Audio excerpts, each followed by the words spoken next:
EAGLES, Eagles.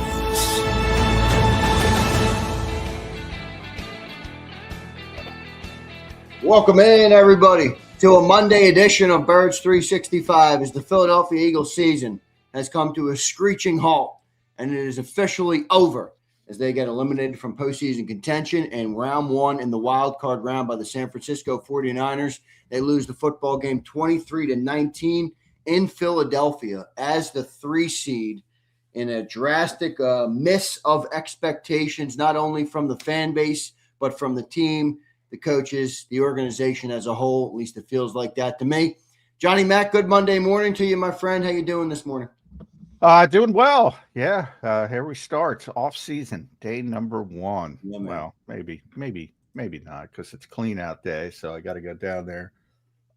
As soon as the show is over, that shows you the finality of the NFL season. One and done, baby. No 7-game series. Sort of that ending scene, The Sopranos. Everything goes dark, and that's it. And it's always tough, especially when you have the expectations the Eagles did. And, less than a year ago, they were the Super Bowl champions. So always tough, but it's just not their year. Not their year. Very uneven offensively. We've talked about it all season. A lot of reasons for it. We know who's going to get blamed for it, but it goes far deeper than that. That's my concern with the Eagles, is running it back, just assuming one guy was the problem, and then you have the same thing going again. Yeah. Now, they're not going to run it back because I think some players are going to go as well. Well, obviously, in every offseason, players go. Even when you win, that's part of it. But I mean major players, starting with number 11. So I think we're at the end of the road there. So there are going to be some more significant changes. But just from a large picture perspective, you got to change the philosophy of the offense to change the offense, not the figurehead. John, how do you as a pragmatic person, especially about football, but all things, but what we talk about here, football, how much of a letdown is this? Like how, you win the Super Bowl every year. You always say, guys, Tom Brady's the best of all time. You don't win it every year. So, all right, shelf that. One and done, though. 11-7 ultimately is what they end up on the year, and they get beat at home by the 49ers. How much of a letdown really is this? And try and, also shed light on, what does the organization think? Forget what the fans think. Fans' expectations are always Super Bowl or bust. That's not the right way to look at it. How does Jeffrey Lurie think? What does Howie Roseman think? What from your best guess? How much of a letdown is this, John? A tremendous letdown. They think they have the best talent in the NFL, and obviously, from Howie's perspective, he's going to want that to be true. Jeffrey, from the standpoint of he's an owner about winning, and there's not a lot, by the way, as you see around the NFL. So anytime you end up short, I don't think it's necessarily that it ended, but how it ended. Like, I firmly had them. I thought there was a chance because of the uneven year we were talking before that they'd make it to Santa Clara. There are no dominant teams, but if they would have bowed out in the divisional round, I would have said, all right, tough year. It's tough to repeat. To lose to this team at home where they haven't lost a postseason game in the Nick Sirianni, Jalen Hurts era, with no Fred Warner, no Nick Bosa, no Brandon Ayuk, nobody talks about him, no Ricky Pearsall, no Mikael Williams, down to the 5th and 6th linebackers. 5th and 6th linebackers. That's the egregious part to me. No losing really for most of the game too. Yeah, losing this game to this team that banged up, I thought was awful way to lose it. In the end, though, buying another week if you're going to lose in Chicago or wherever you're going to lose down the line, I think it would have made it look better. It's not necessarily going to change the issues. And the issues, and I've been talking about the big conversation for many months on this show that people certainly didn't want to happen. I get it why you're not having it after winning the Super Bowl, but it was there and everybody knew it was there. And now maybe they'll have those difficult conversations and maybe there will be meaningful change. But if you think you're just changing the offensive coordinator and playing the same way, and it's all gonna be kumbaya without AJ Brown, likely. Oh. Good luck. Good luck. What would be the next step there? Is it quarterback? Is it head coach? Because many will say quarterback because this is the style around the quarterback. But I don't know. Correct me if I'm wrong. I know it looked similar in like 22 and 23, but it wasn't this exact style. They weren't this risk averse. They weren't this simple in their offensive concepts. Is a return to that likely? Is it improbable? Is it not likely? How do you see, like, what other changes do you think are realistic at this time for this team? Well, I think to your point, yes, they got uber sort of ball security conscious as it became more and more successful. Exactly. So right. you can scale back on that a little bit. But to me, again, the biggest difference to me between last year and this year is the running game. I mean, that was it. They had 900 yards less on offense over the whole season. 850 of them were because of the running game. And which is not just Saquon, but Saquon didn't have a good season by his standards. And the offensive line obviously didn't have a good season by their standards. So you dip below, forget about 2024, you dip below what you had as a running attack when Miles Sanders was here, when DeAndre Swift was here. You dip below that, which was, by the way, very good, not bad. I don't mean, but we all know those are good backs, not great backs at the time. Yeah, I mean, they're not paying the offensive line and Saquon Barkley $20 million to produce less than Swift and this is supposed to be a great back. So that to me is the biggest difference on the offense. The passing game ranked 29th in the NFL last season. 29th in the NFL. You and I talked about it all the time leading up to, and everybody said, well, they won a Super Bowl. That didn't matter. Oh, it mattered. You got one, so you should be happy. It's very difficult to get one.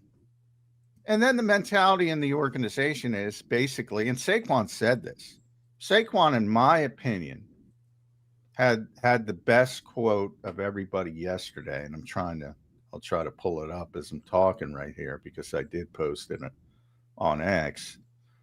To me, it was the best quote. And Saquon, for those who don't know, is a pro's pro, honest as the day is long. I think it comes down to execution. Now, people hate that, but whatever. Get past that. A lot of the same calls we have. I know it was a new offensive coordinator and new guys, but we kind of stuck with the same script, to be honest, of what we did last year. It's easy to say when you're not making the plays. If we're making the plays, no one is going to say we're being conservative. They did the same damn thing. Now, if you want to criticize Nick Sirianni and Kevin Patullo for saying, well, that quote sounded like Johnny Mac. Well, I mean, it's the truth. Yeah. It's not me. It's not Saquon. It's the truth. That running game was so effective last year. It masked a lot of these deficiencies. And this year it was just okay. And all the deficiencies bubble up. It's also a little bit unfair, though, to expect that type of production from that back and that offensive line to consistently. Oh, I agree. Yeah, well, 2,005 yards. I don't even think they knew they weren't getting 2,005. Yeah, but even if they have a 1,500, 1,600, I mean, You need to get more out of a passing game in the modern NFL. I know it's the style of play. I know people love to say we're in love with yards. I don't even think it's about that. I mean, we went into a playoff game yesterday, John, 168 yards in the air, dude. I mean, this offense, all the problems that we talked about all year ultimately reared its head in the biggest moments. And that's ultimately what it comes down to. Now, I don't know how big the changes are going to be, but I can't. While I agree with you, the reason it wasn't as good as last year, this year, is because of the running game. I can't agree that in the macro, the only thing they should be focused on fixing is the running game, if that makes sense. Oh, yeah, I agree wholeheartedly with that. But I've been saying that for a long time. But how do you fix the passing game? I don't think you fix the passing game by the way people think you fix the passing game. Low and bring someone out. That's not it. Exactly. Nor is just throwing it more or, rolling out Kyle Shanahan concepts with players that can't. Look at Christian McCaffrey. Different styles of players. Like, if you want a home run hitter, are people really going to sit here? Because I got a lot of shit for it. Are people really going to sit here and say Saquon Barkley can do what Christian McCaffrey can do in the passing game from the running back position?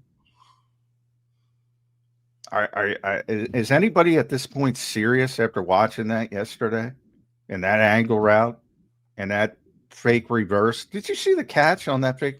Forget about the throw from Jennings, which was fun. Did you see the catch? That's a running back. I know. He's like Justin Jefferson. Catch on their opening drive. He leaps up and catches the ball. Oh my God, that might have been the best of them all. I mean, that dude is a beast, man. This mentality that you can just do this, you can just do that, and I've been saying it for a while. The talent. Look, at one point, yes, AJ Brown was bad yesterday. Bad, yeah. Saquon Barkley was bad yesterday in the passing game, as he often is. That drop was egregious. Yeah, 3rd and 3. And he had room. He had one guy to beat. If he that was the opening drive of the second half, I believe, right? I'd have to look back. Opening drive. That's when they went 3 and out. Opening drive of the second half. That was egregious. We talked about the offensive line. Now and Landon Dickerson admitted it's been a shitty season for him from both on the field and the health perspective. Cam Jurgens, Jordan Mailata's banged up. Lane Johnson doesn't make it back, so he won't be back this season. He essentially misses the last 8 games. Not essentially, misses the last 8 games of the season. That leaves Tyler Steen, who didn't play last year, as a backup that much, who was fine, I think. And, but you go from having an historic offensive line to having a offensive line at times. And that was just attrition. So when everybody talks about this talent and the money, and which is true, and they're high, but money doesn't guarantee production. Look, I always say this league moves fast. Those guys didn't play up to their reputation by and large. Even Dallas Goedert had 13 touchdowns, had another good game. Had a career year from a catching perspective, certainly was tremendous in the red zone. He took a big step back in the running game. I caught up to Ben Van Sumeren yesterday. It was good to see him. Got hurt on the first play of the season. That was it was supposed to be a bigger role for him to be a fullback to help them running game. Johnny Wilson, nobody talks about Johnny Wilson. Ben brought him up. That dude was a beast as a blocker. I know nobody cares, but when you're doing all these 13 personnel looks and there's only one receiver on the field, and it's Darius Cooper, who used to be the guy at Tarleton State. Yeah, right. And all he did was catch the football. And to his credit, he really worked at it, and he's really a big physical guy, but he ain't Johnny Wilson, big and physical. And this is where, to me, okay, that changed this is where you got to pick it up in the passing game. All right, like you can't just. But that's where here's what they can't do it. They can't do it. I mean, doesn't that play into the regression of A.J. Brown and even in a way Devontae Smith, who had a go out in week 17 or 18, whatever it was, to go and get his 1,000 yards? I mean, doesn't that have something to do with it? You don't use these guys on a consistent basis. You don't. Well, I don't think Devontae regressed that much. I don't think he regressed, but I don't see him elevating to new levels. He's the 10th overall pick in the draft. I mean, ideally, that receiver at 26 years old becomes one of the best in football. Now, that's not to say everybody's going to become one of the best, but I think Devontae's got a lot more in the tank that we're not seeing. Well, it depends what you're looking for. I mean, he's not, we talked about he's not a manufactured touch guy. He's not a bubble screen. He's not a guy you're going to get the ball to and he's going to break. Yesterday, didn't they? Oh, my God. And he's going to break tackles. He's not a big yards after catch guy. When he gets hit, because of his size, he gets hit, he's going down. Great receiver, great physical for a size, but great hands. But, there's a limitation there from what I think people project as a true number one. And then with AJ, part of it is he's unhappy. Part of it, I don't know what's going on with him. He refused to talk again yesterday. We'll probably never talk. I'm sure he won't talk today. Might be the last. Could be literally the last time. You might never speak with him again. Hopefully I will, down the road. But if he does go somewhere else, or if they magically make up and he returns, I'm sure it'll get smoothed over. But yeah, I mean, guys didn't play up to their. But make no mistake, this is about the quarterback from the perspective of they build the offense around the quarterback. And I don't care if nobody believes it. I mean, I can shout it to the mountaintops. Watch Indianapolis with Andrew Luck. Watch Indianapolis with Phillip Rivers. They didn't play this style. Watch Kellen Moore in New Orleans. He doesn't play this style. Watch Shane Steichen in Indianapolis. He doesn't play this style. The evidence is all around you. People don't want to believe it because they want to protect the quarterback, which is fine. And by the way, it's not necessarily a bad thing. They're the winningest team in the NFC over this 5 years when they've done this. The winningest team in the NFC. Right. They're still in the playoffs. They still got a chance. It's still a close game. If Jake Elliott makes an extra point, who knows? Maybe they kick the field goal, tie the game, go to overtime, win the game. Come on, Jake. They're not a bad team. It's not a bad quarterback. But you play the style because of the quarterback. Yeah, right.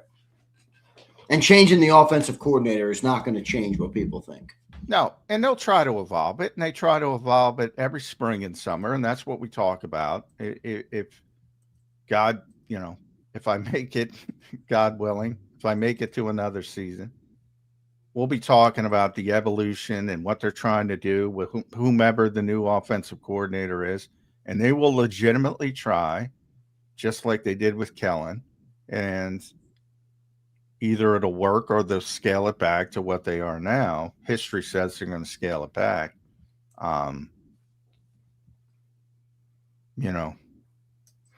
But that is the reason they play the way they play. John, we'll talk about some of the big picture stuff as the show rolls on. We'll talk to Jeff Kerr a little later on. I want to welcome and thank everybody for being here this morning. A tough end of the season for the Philadelphia Eagles. They've been eliminated 23-19. They get bounced by the San Francisco 49ers, the depleted San Francisco 49ers, if you will. And they are now home and in Cancun, the proverbial Cancun trip the Eagles will make. We will dissect it all. John, and for as far as the game yesterday, I know we're going to talk about some of the big picture stuff and all the changes. And we got John, we got a lot of time to do all that, man. The game yesterday. What was the key to the game yesterday? Where did it go wrong yesterday? It was very similar to a lot of the year where good first half. I mean, me and you talked on the halftime show. Good concept. Good good concepts. Good red zone stuff. And it works. And then the second half comes, though, John, and they don't do anything. And ultimately they get got. The Niners take the lead. The Eagles try to drive down and take the lead back in the last minute, and ultimately 4th and 11 gets thrown into triple coverage, and nothing is there. Some of your takeaways from the game yesterday, John.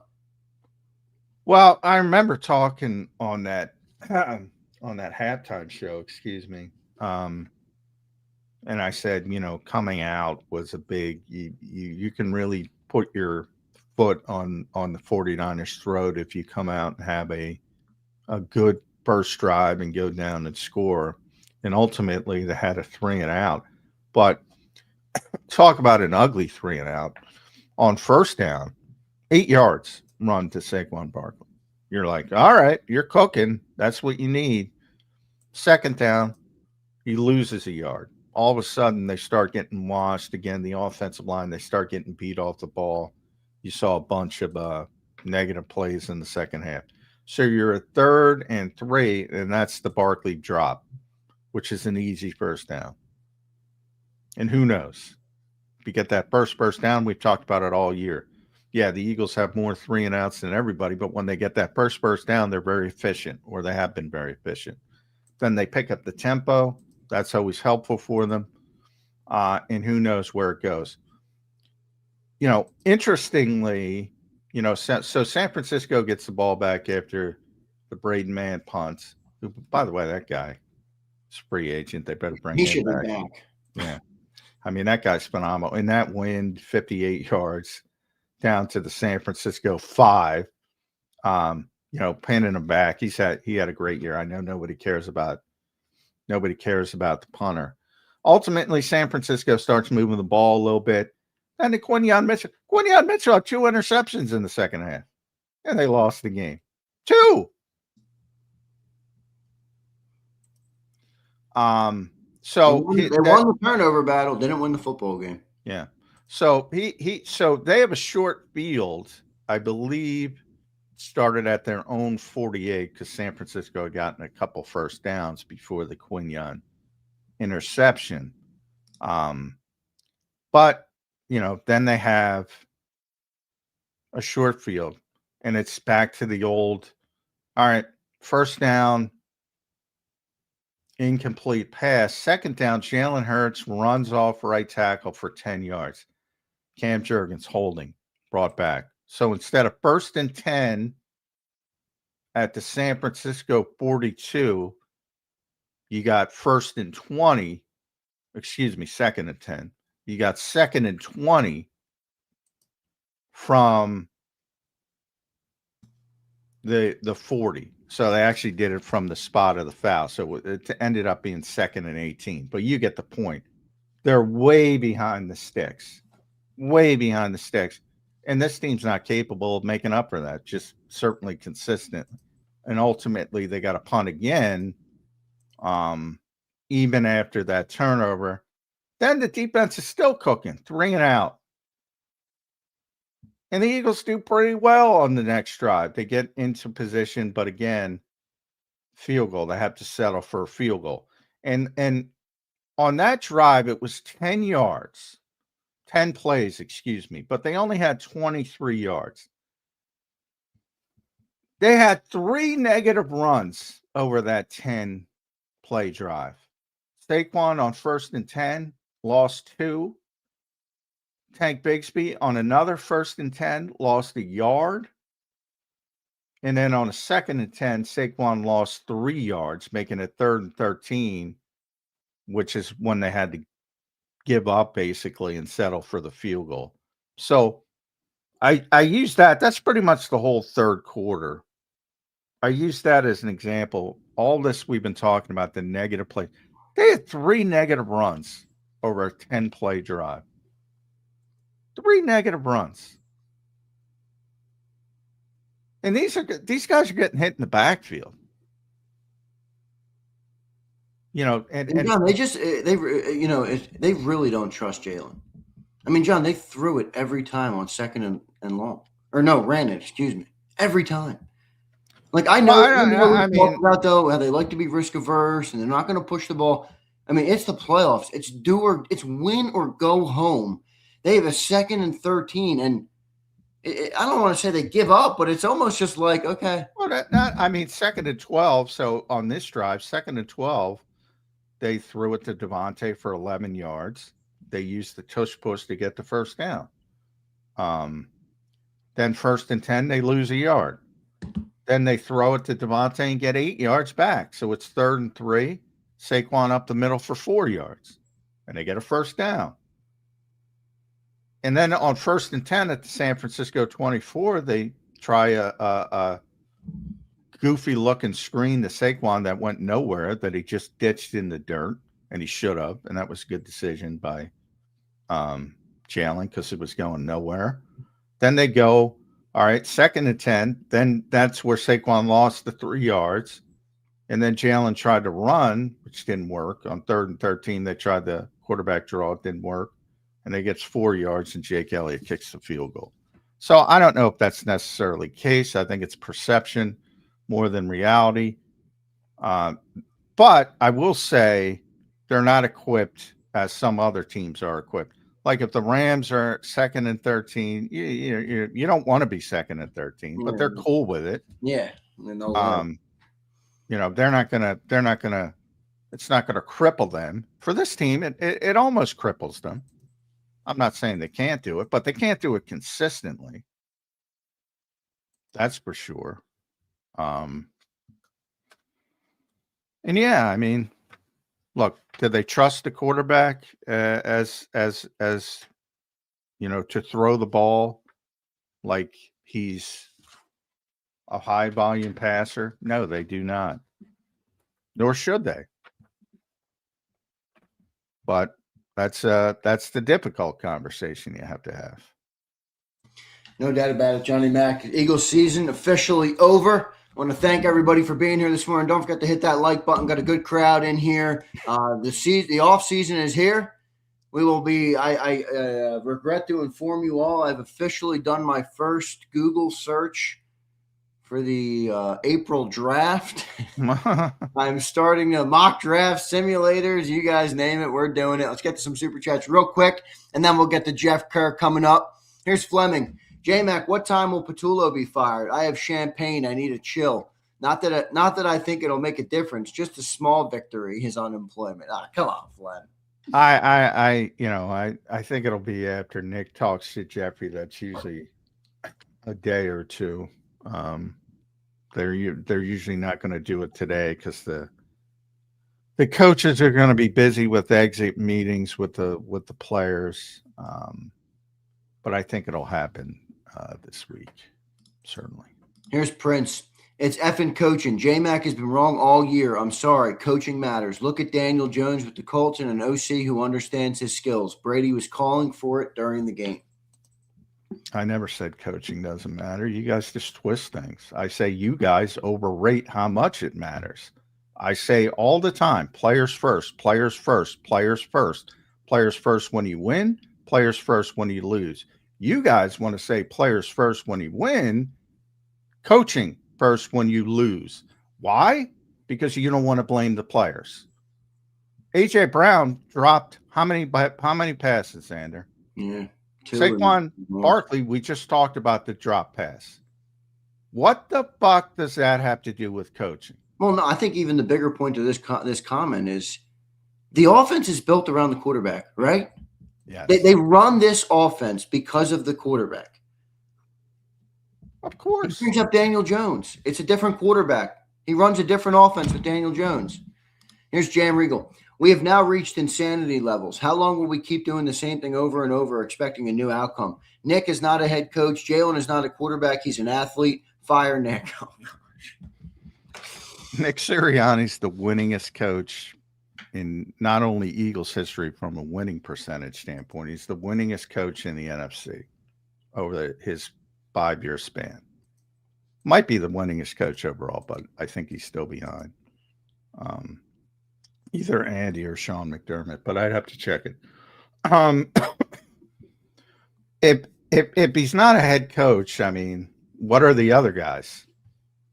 You know, for all your talk about Kyle Shanahan, and I've been talking, I've been the one telling you how good Kyle Shanahan is for years and years and years. You guys were making fun of him when he lost his quarterback early in the NFC Championship game. What a dummy. Remember what a dummy he was for letting a tight end block Hassan Reddick? Remember that dummy? Yeah. Now you're all glazing him like he's the greatest thing since sliced bread, which, by the way, he is from a play design standpoint. He's very good. But the point is, who's the consistent one? Players first. I realize he got the jersey. And by the way, Jordan Mailata said it. People don't want to blame the guy who makes $22 million.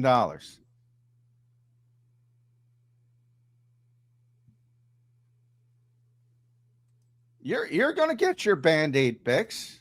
They're going to move on from the offensive coordinator. I would be stunned if they didn't. You're going to get your Band-Aid fix. The question is, will they move on from the offensive coordinator, and then will they give the new one autonomy? You know, will they have a different approach?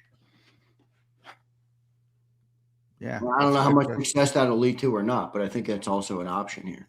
Well, yeah, that was the goal when Kellen came here, and it lasted for four weeks. Yeah, 4 games.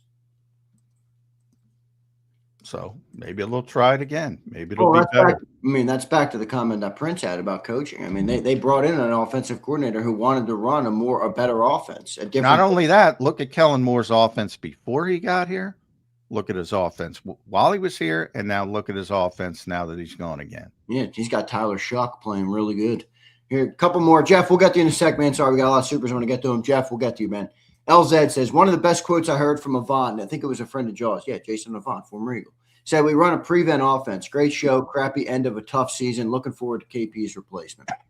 They do run it. I don't know what a prevent offense means, but everybody says prevent defense, and they don't even know what a prevent defense is. So they just say shit. But cover 2 high shell isn't a prevent defense. Could be a stupid defense at times, especially when you have the lead. You've been beating up on a team like Carolina did against Matthew Stafford, and then all of a sudden they go into cover 2 high shell. Yeah. Can look that way. I get it. Prevent offense, if that means ball security, if that means super, conscious of not turning the football over, is absolutely correct. But I don't know what he means by prevent offense. Here is Shooter. Milton is better than Carter. Did he play? Yeah, tough, man. Yeah, Milton's good, man. 3 sacks, I think he had last night. Yeah, Milton's a monster. But to Zander's credit, Moro Jomo played very well this season. Yeah, but to your credit, Milton Williams is a fucking beast. No doubt. He is. Here's Mila. Shout out to John, Mr. Absolute EPA King. They're mad the Eagles lost. They're coming at you today. Wow. Bears were going to lose in 40. I thought it was PFF. Now I'm EPA. Now you're EPA. Right. Bears are going to lose. By the way, Niladi, guess you know who really is Mr. EPA? Ben Johnson of the Bears. So go take it up with him.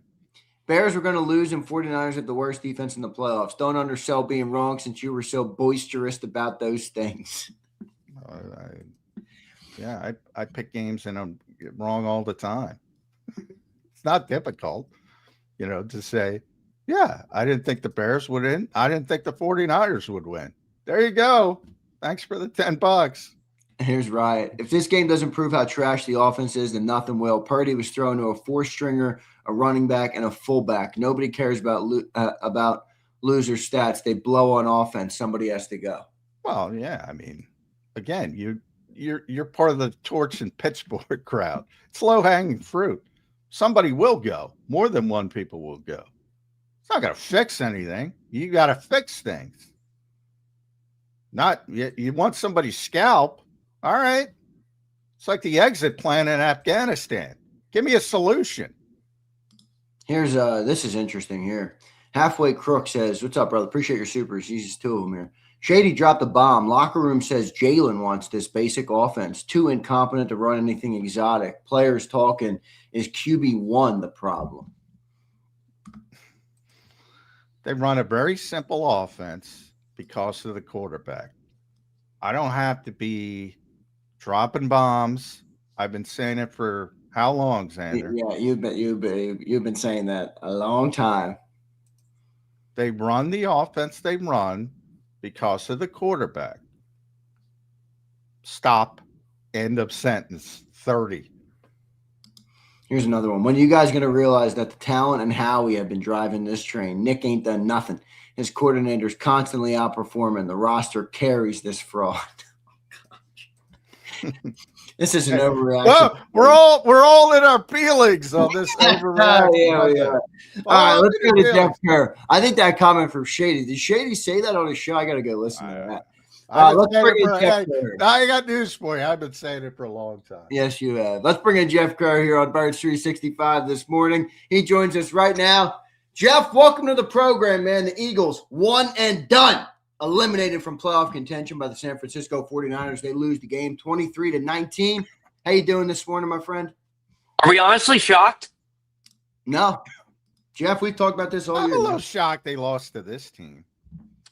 I'm a little shocked just because of how banged up they were. I tweeted it yesterday. You reap what you sow. When you play for the 3 seed, this is the result you honestly get. I know people don't want to hear the whole rest thing. Well, Nick Sirianni can guarantee all the rest he wants now.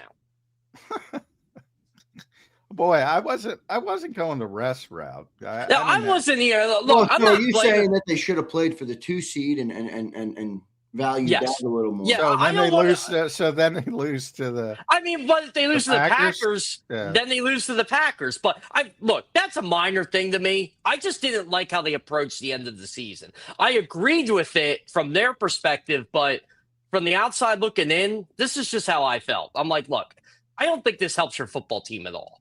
I know you can guarantee rest, blah, blah, blah, but you have more favorable matchups, I think. And I thought this 49ers team was a lot better than what people were giving them credit for. I know they were injured, and they lost George Kittle yesterday, but... Yeah, we haven't talked about that, by the way. They lost George Kittle as well. In the second quarter. I feel like that team rallied. That Jawan Jennings touchdown play, that was a masterclass by Shanahan. Dude, that was go to the guy who was ranked higher than multiple starting NFL quarterbacks in high school. That's amazing. I didn't know that. Yeah, I did. That was a hell of a throw. And it was a better catch. When I saw Jennings get the ball, I'm like, oh, he's throwing it. Somebody's open. It just happened to be McCaffrey. Boy, that's over the shoulder. He catches the football like it's Justin Jefferson. Did you guys hear him after the game talk about setting that play up all game, trying to get ready, set that play up? Oh, well, I tell you, I tweeted that or X posted, whatever the hell it's called now. Same thing. Shanahan, his quote, boy, it's thrilling to have a head coach who talks about things. That play is called, he gave us the play name. It's called Sky Bang Reverse Pass for Sky Moore because he's the one who flipped it. It used to be called Debo Bang Reverse Pass. But anyway, he starts talking about the play like it's no competitive advantage. Carlos is talking about the freaking game. That's what I liked. I know. Amazing if Nick would do that. But the Eagles will give you, you'll get the injury report at the end of practice. Yeah, we'll see is what you get from Nick. And meanwhile, we'll see from Nick, and we get, it's called Sky Bang Reverse Pass. And it used to be called Debo Bang Reverse Pass. And he talked about when he ran it before, and he went to Atlanta when he ran it there with somebody else. It was Mohamed Sanu. He ran it in Atlanta with. Yeah. So there you have it. Anyway, but that was a hell of a throw. And the rare roughing the passer call on a non-quarterback. Jalen Carter actually got called. Which I thought was a weird call, by the way. It was a weird call. But it didn't matter because he caught the ball. Christian McCaffrey, my God. He is the best receiving back of all time, and number 2 isn't close. And of all time, he had and if people are going to bring up Marshall Faulk, don't bring up Marshall Faulk. Don't bring up Roger Craig. They were great running backs catching the football. This guy catches the football better than receivers. You can see why the Eagles wanted him many years ago. Yep. That was the guy. That was the guy they had their eyes set on. They were hoping he'd fall just a little bit, and he went 9th to the Panthers. And that was the draft that was in Philadelphia. Yeah. I got news that they were trying to trade up for Christian McCaffrey. Yeah. I said it that night. Oh boy, I got shit on. And it took 10 years for I think it took about 10 years before it was finally confirmed. Now, I'm exaggerating. Obviously, it's not been 10 years, but it's probably like 5 years. Yeah, it took a little bit. Took a long time. They badly wanted Christian. Do you guys like how the 49ers gave their money player the football? Well, they had nobody else. I mean, they had to, but the Eagles don't do that. Well, no, I'll tell you what, though. Forget about They tried. Their money players dropped the football. A.J. Brown had a terrible game yesterday. Yeah, he really did. Bury the lead here. Forget about Christian. How about DeMarcus Robinson? To me, he was the biggest star of the game. He beat Quignon twice on that first drive. Yeah.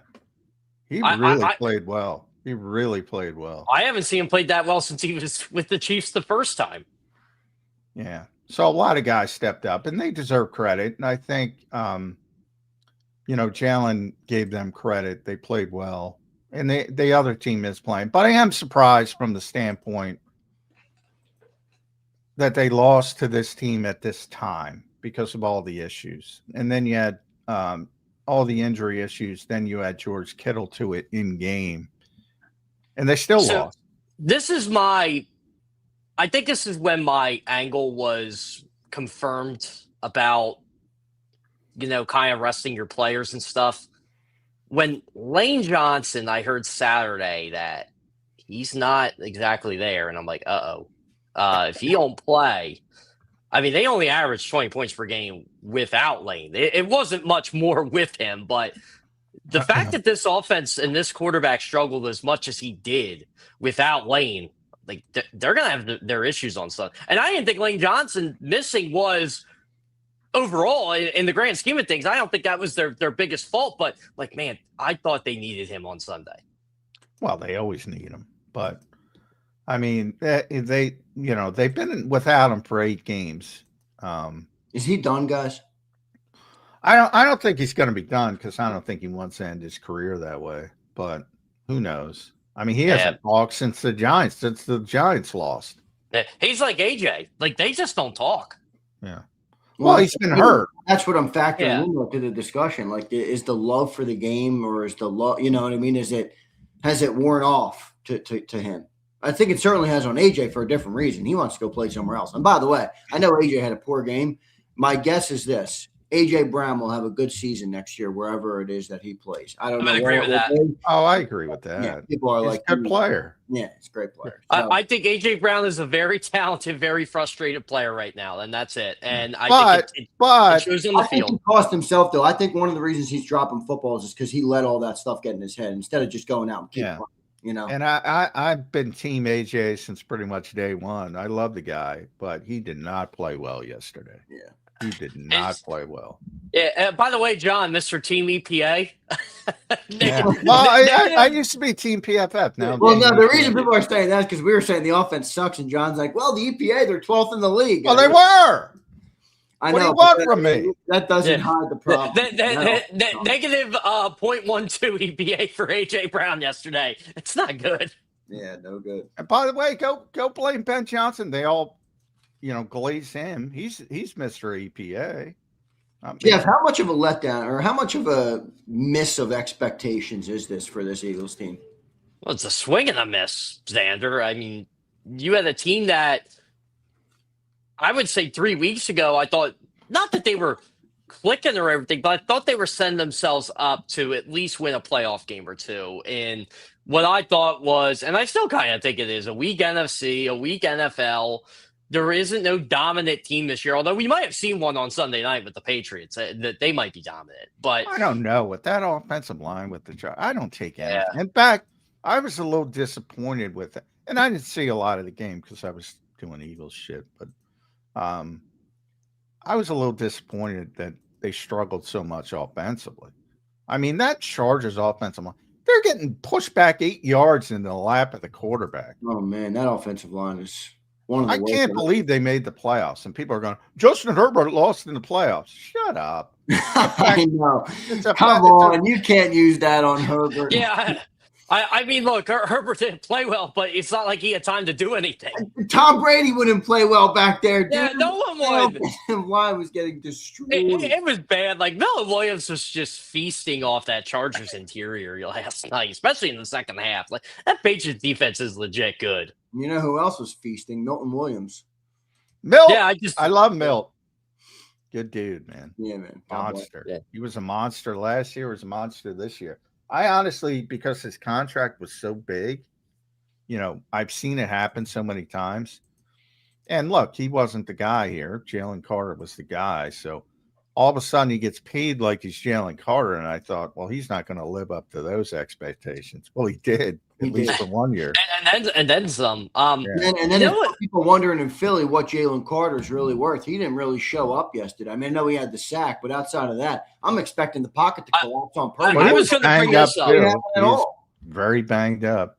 I was going to bring this up too. This was probably the most shocking stat of them all yesterday. Jalen Hunt didn't record a thing. Yeah. Wow, that's not shocking to me. Trent showed up, man. Oh, well, Trent Williams is Trent Williams. Yeah.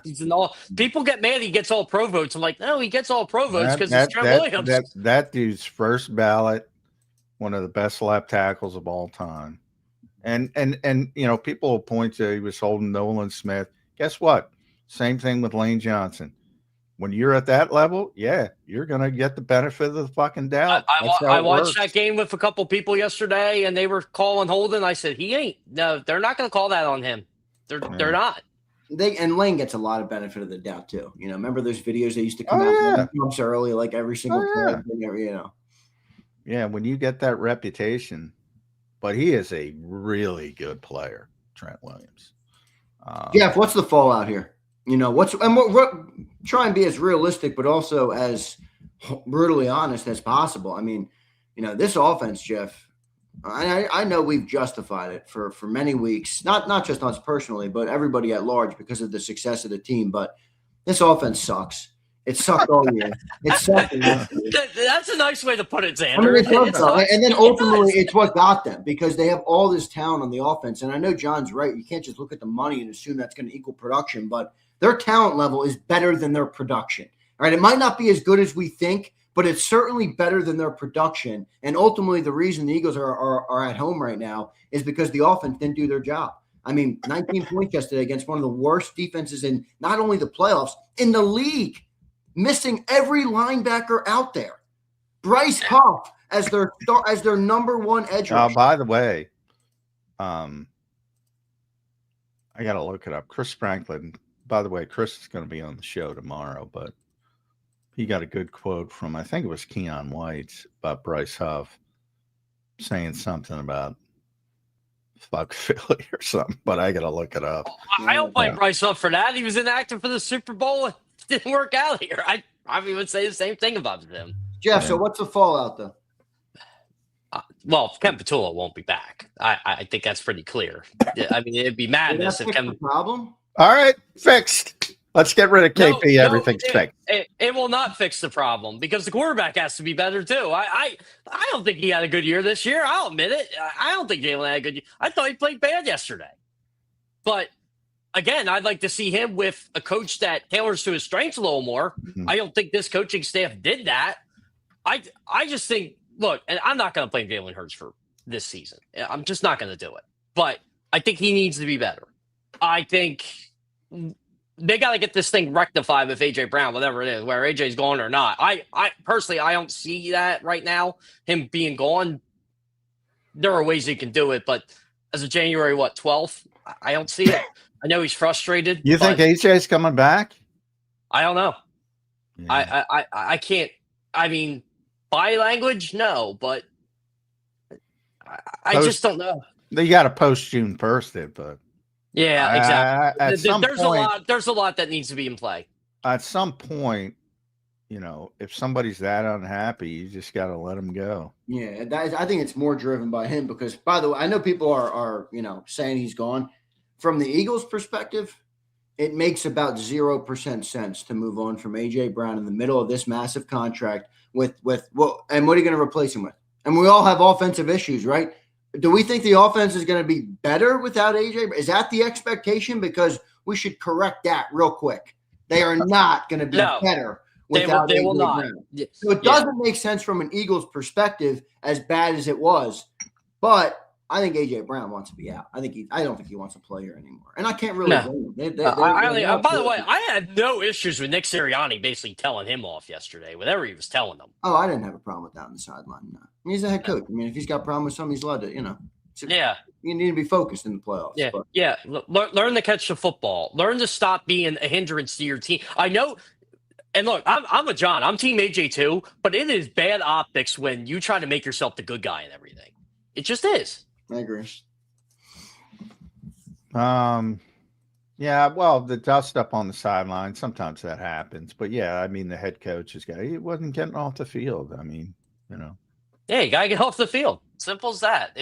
I don't know. But yeah, I agree. Look, the man's frustrated. And he does have right to be frustrated. He's been frustrated for a while. I mean, when you're not exactly thrilled after you win a Super Bowl, you see fulfillment. You don't see it. I don't know. There's something mentally that's bothering him, and whether that's the organization or whether that's he wants to dominate. It's not that hard to figure out. Yeah, I mean, he believes to dominate. He's one of the best players in the world, and he believes he's been put into a box, and now he's looked at as a pedestrian receiver in the league. He's not. Well, I don't think anybody looks at him like he's a pedestrian receiver. Well, I think people are going to after this year. He wasn't even close to Pro Bowl, All-Pro, none of those things. And now he has 3 drops in the playoff game. Trust me. Here's a real question. Do we think A.J. Brown's lost a step? He did this year in Philly, but I don't know if that's because he lost a step. Do we think this man has actually lost a step? I don't think from a health standpoint. I think maybe from a, perception standpoint, because he was unhappy and that manifested in different ways. But, yeah, that's what I think.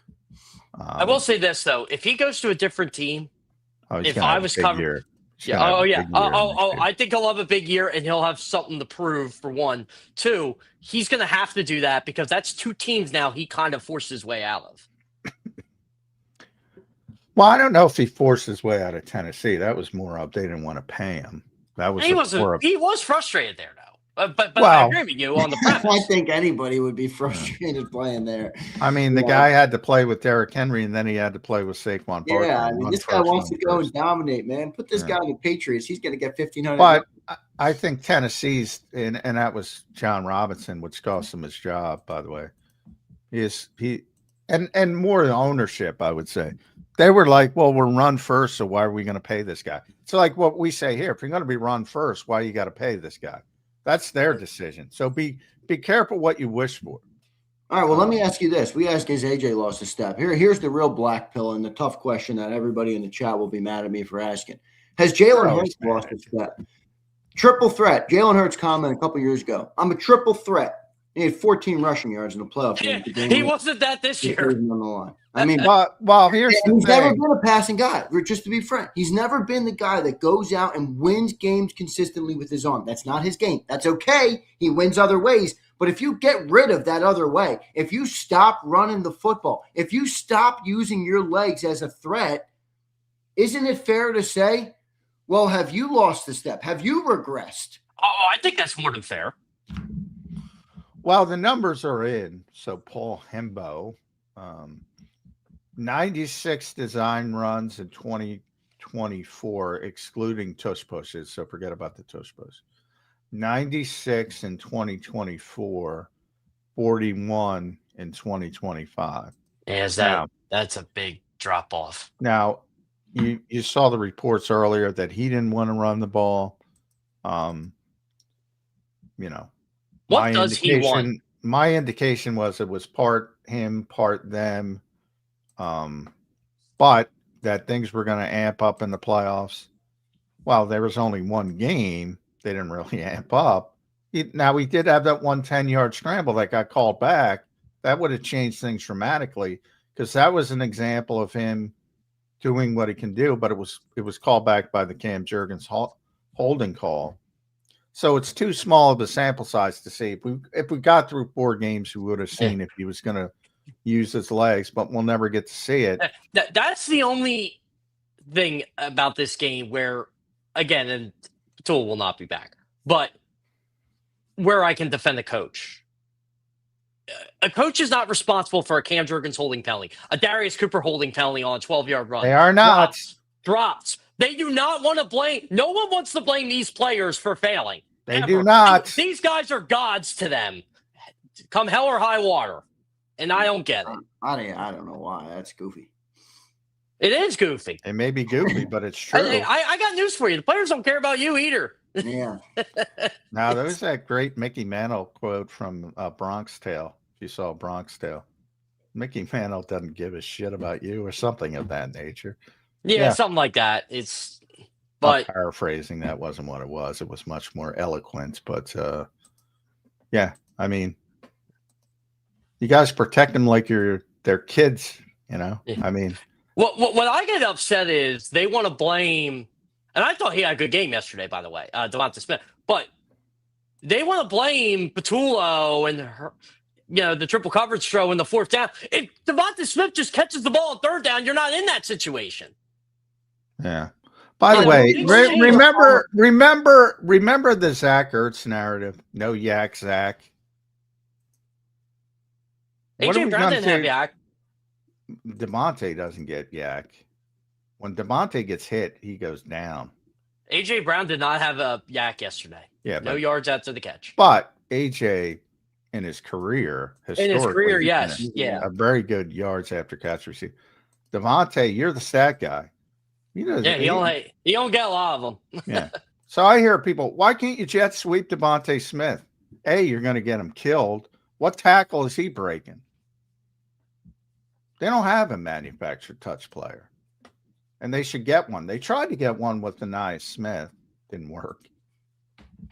All he did was drop the pass. And he had bad hands. Looked like a deer in the headlights, and that guy looked like he knew in training camp practices, like, dude, I don't have it.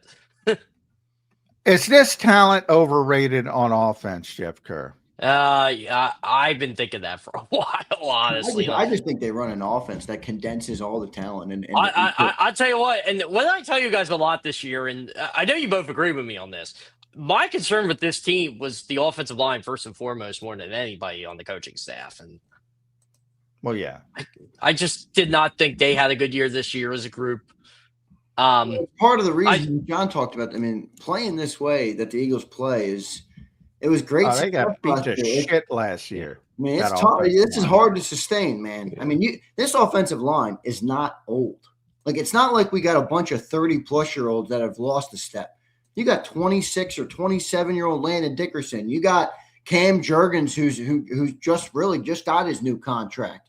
Jordan Mailata is not even 30. He's 28 or 29, whatever he is. Tyler Steen's on a rookie deal. Now, he was, not whatever. He wasn't Mekhi Becton. Let's just no, he wasn't, but he didn't regress. No. I don't think he was bad. I just thought he was okay. It's a style of play. It's going to kill different style of player, but he was fine.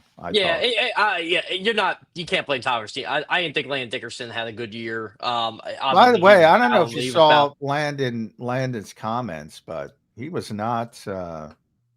He was asked, "Do you think it'll be okay moving forward?" And and he wasn't exactly sure on that. That's scary. Yeah.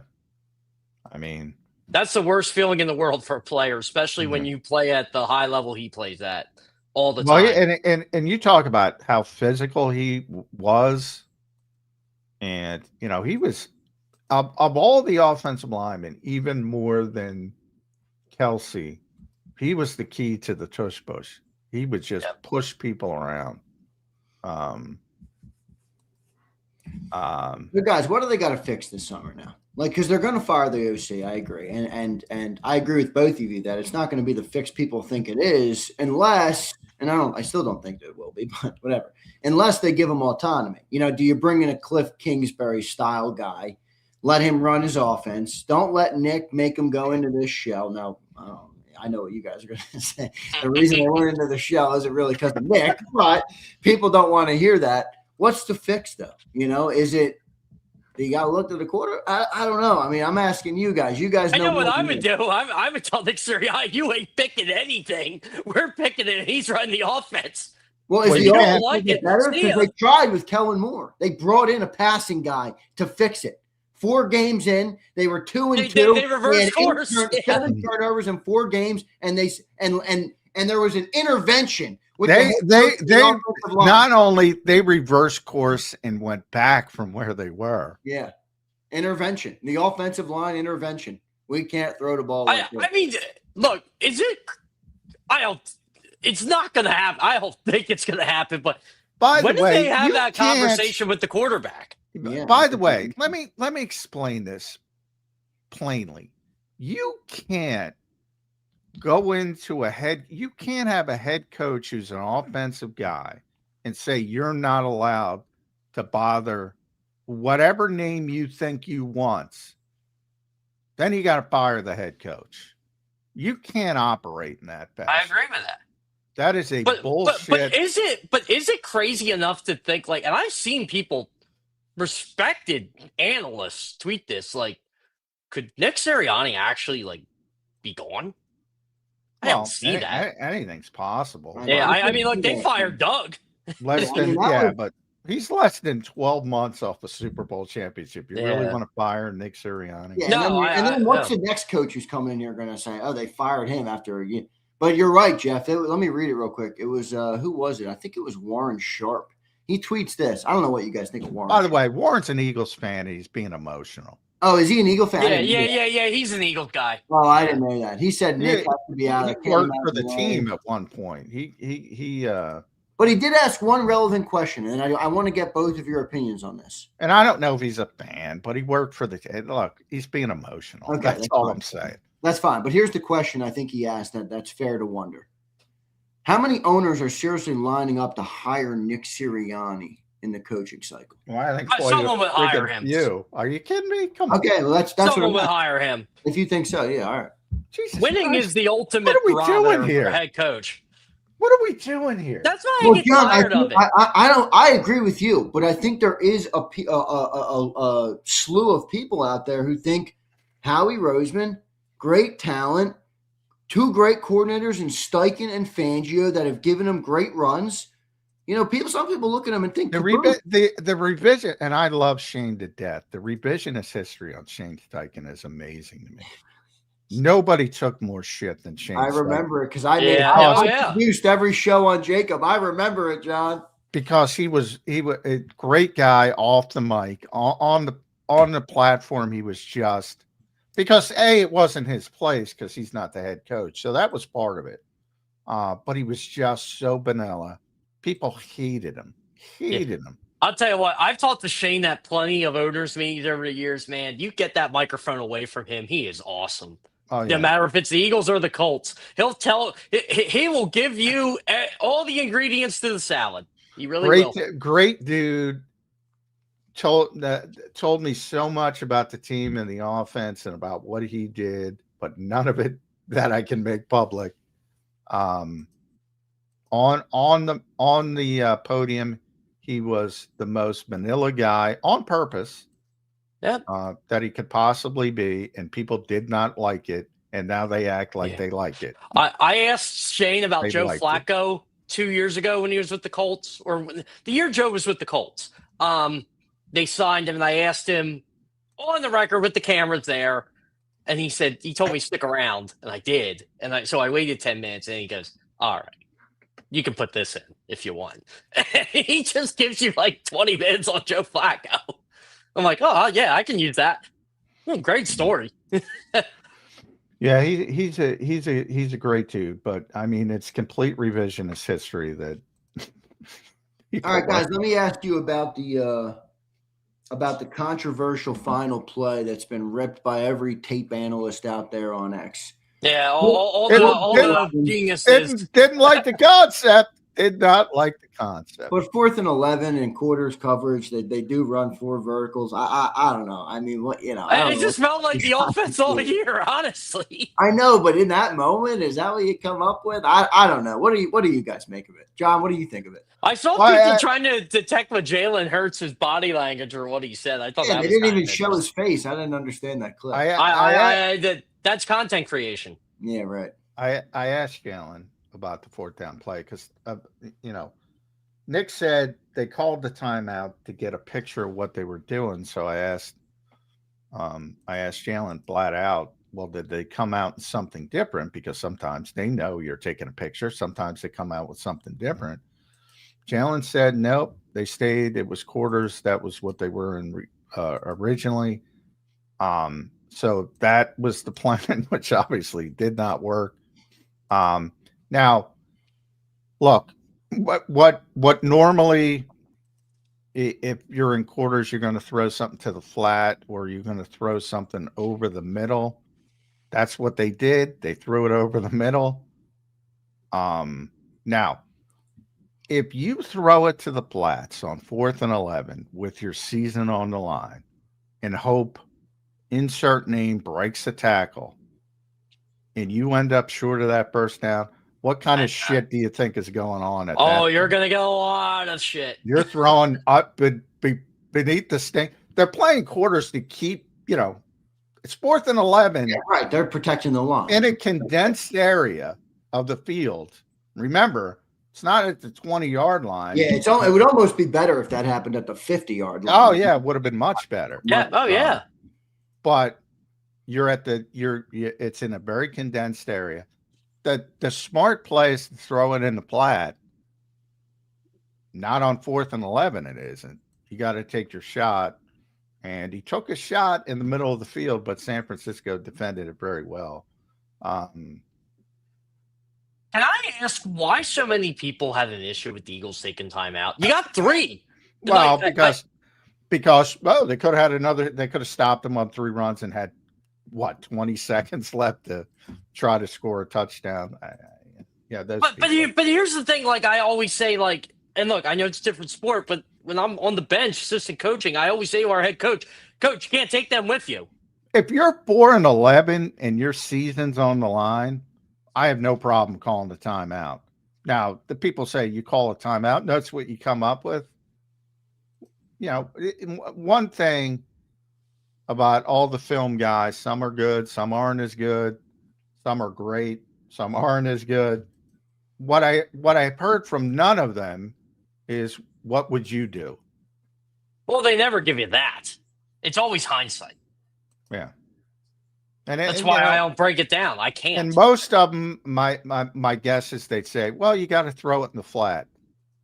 Boy, I remember explaining that to Jody Mack when the Giants won their playoff game. Remember when Kirk Cousins threw it? Zander might remember this. He threw it. He didn't throw it to the sticks with the season on the line.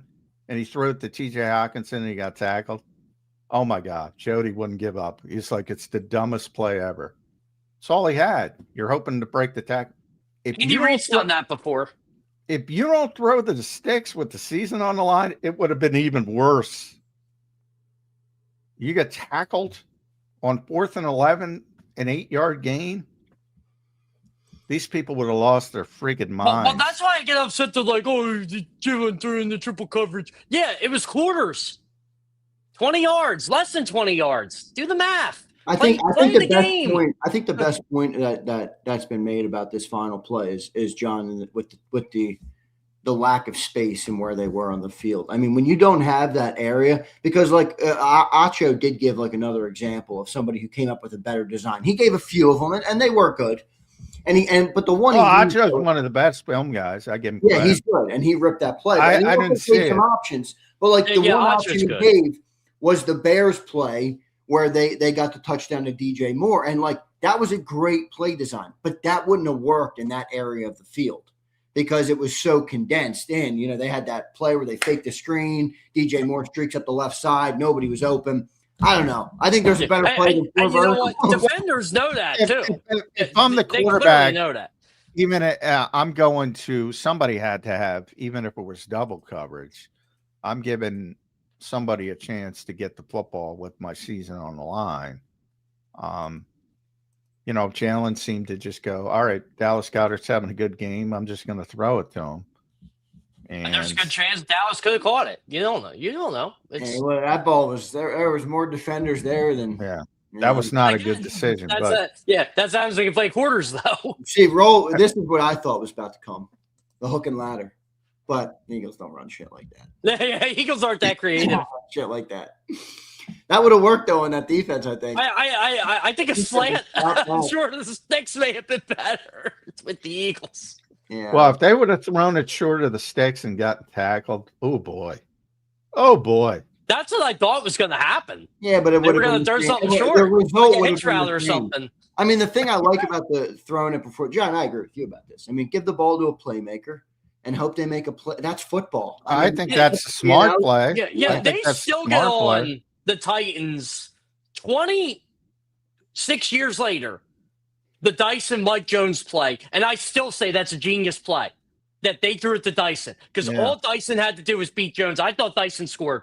I'm like, Mike Jones is in such a bad angle, he wasn't making that tackle, and he made it. Saquon's inability to catch the football consistently is really a problem. Like in a moment like that, that's the type of playmaker you want to have in your hands. Yeah, he had a bad drop yesterday too. He drops 40% of his targets for crying out loud. They all hit him right in the hands. He did at Penn State. He always drops passes. Yeah, he cannot. Wait, what? Really? Has anybody ever mentioned that before? Yeah. All right. I know it's a good faith payment, what the Eagles did, paying him. I don't know why they have to give you a good faith payment for running for 2,500 yards. You signed a contract the year before. He ain't happy. I don't know. Yeah. So there's an interesting question. Should they move on from Saquon Barkley? They won't. They won't. What are they got one more year because they foolishly kicked it down the road. Yeah. But that would be one of those things I think would be like off the rate. Like, are there any more of them? And that's one thing this team was missing this year, by the way. There were not a lot of explosive runs out of Saquon Barkley. No, there was not. Can we name three of them? Like Bigsby. Like with all this coming up on defense, and this is going to sound crazy, and I wouldn't do this, to be clear, so don't, people are going to go nuts, but like, could Zach Bond be traded? No. Nah, I don't think that'll happen. Nakobe will not be back. They're playing a lot of dudes on defense. They're not young first. I'll tell you who I don't think will be back. Reed Blankenship, because I think they would have signed him by now. Reed will be back either. He did not have a good game yesterday either. No. Reed's a tough one because Vic likes him, but yeah, Vic does like him. He didn't have a good year. He didn't have a good year, and guys like him are the guys you really got to make good decisions on. Yeah. I'm just watching a Baldy tape about Christian McCaffrey. Dude, that guy is just McCaffrey's a stud. That is the ultimate film guy, by the way. I love Baldy. Me too. I'm a big Baldy guy. Yeah. Always like Baldy. Ross Tucker's a good film guy too. If you ever get to sit in a room with him, there's a lot of good film guys, but I've never liked the piling on in bad games, and then just the extremes.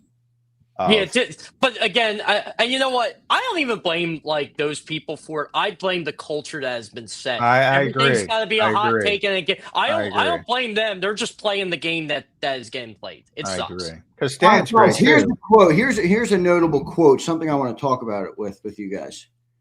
Here's Shady McCoy after the game last night. Shady. I did a lot of digging. I won't throw anyone under the bus here, but I know some people, and the problem is we don't do anything exotic, no different formations, no different motions, because I'm hearing that Jalen Hurts can't really do it. Really? It's not news to John. No, John's been saying it, but I mean, now people hear it from somebody that they. Well, do you hear Shady get ripped for that? I'm like, he is part of the media now. Yeah. Like, he can't have an opinion on this or can't back it up with what he's hearing? I don't. Well, I remember when Kellen Moore first got here, and I, because one of the big things was motion, and because to far too many people, motion equals creativity, and that's what you should be doing. That's what you have to do. Again, it depends on the quarterback. Phillip Rivers didn't like motion, did fine, because he could read defenses and he would prefer to get the information formationally. There's different ways to do things. Number one, there's not just one way you have to do something in the NFL, as evidenced by the fact that nobody's been more successful in the NFL over the past 5 years than the Philadelphia Eagles, who run one of the simplest offenses in the league. Now, they run that offense because of the quarterback. I go back to Kellen Moore for that specific. I remember having conversations with him, asking him on the record in the offseason about motion. He loved it. It's part of what he was as a quarterback. It dated back to when he was young, and that's how he learned the game. It's a big part of what he does. And he wanted to do it here, and he tried to do it here, and they scaled it back. If that's not evidence to people, and I can't make people believe, because the Eagles are going to protect their guys. They're not going to go out there and say, Jalen Hurts can't do this, Jalen Hurts can't do that. And they should do that, because then you'll have a bunch of A.J. Browns.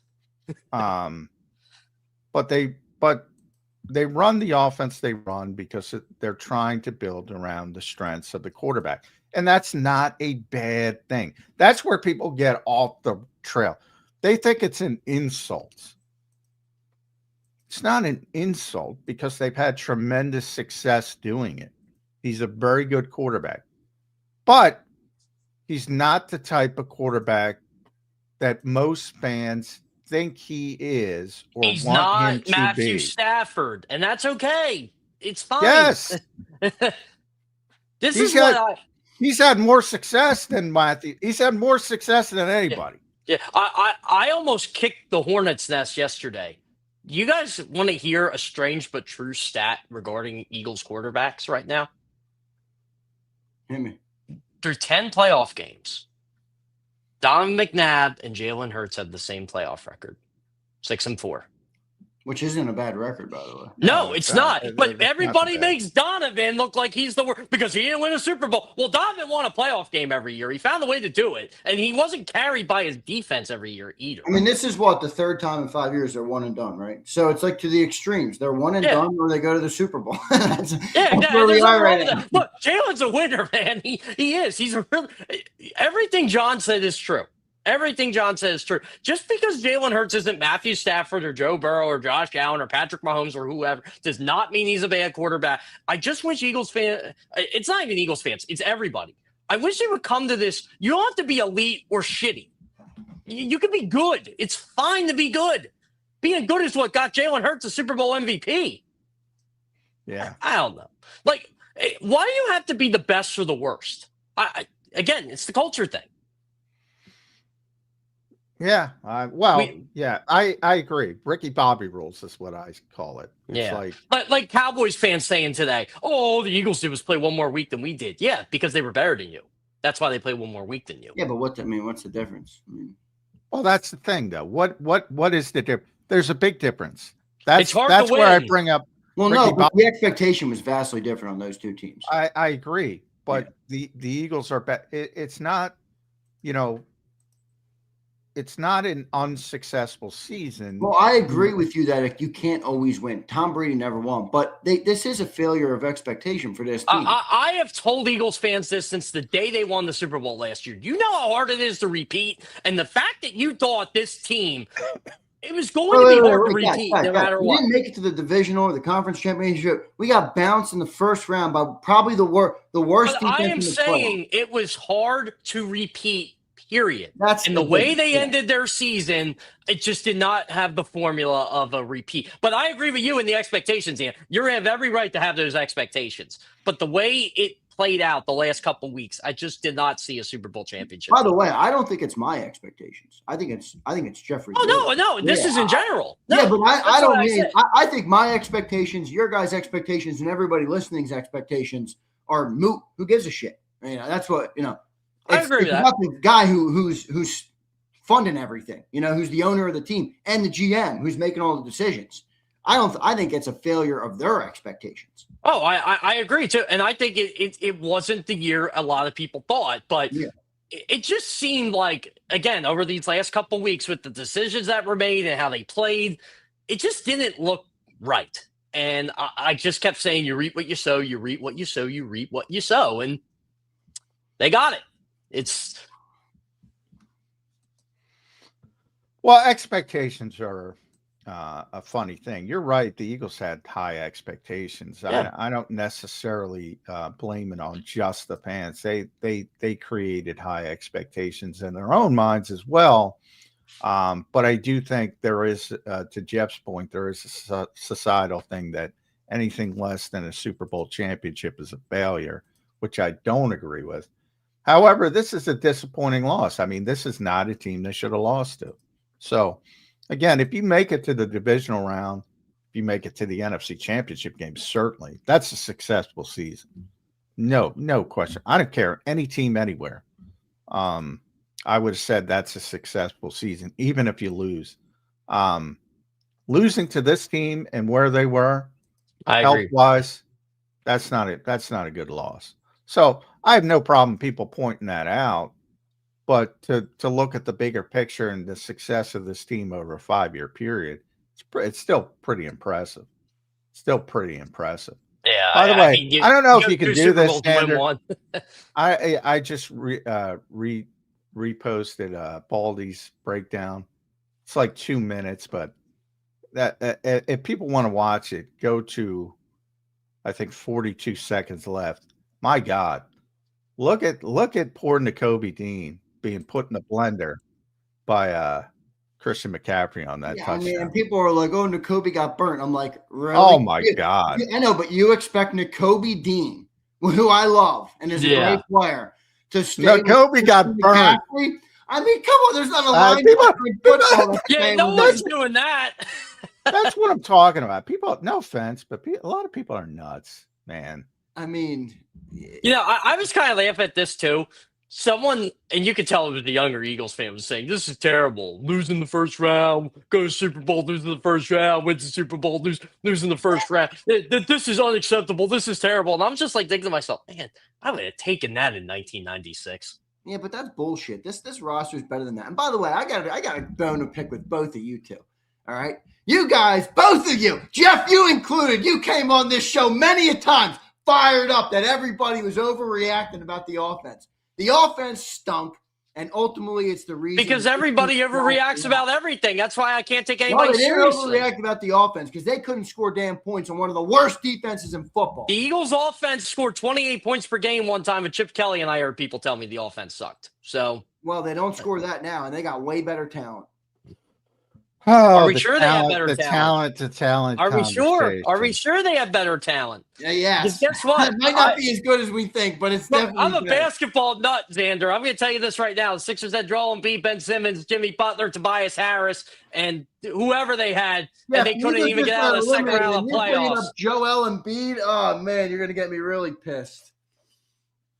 Yeah, he's playing well right now.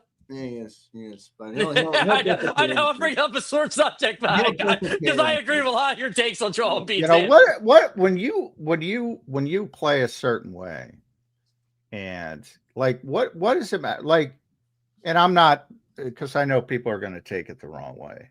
I'm not comparing Jalen Hurts to Jake Browning or JJ McCarthy.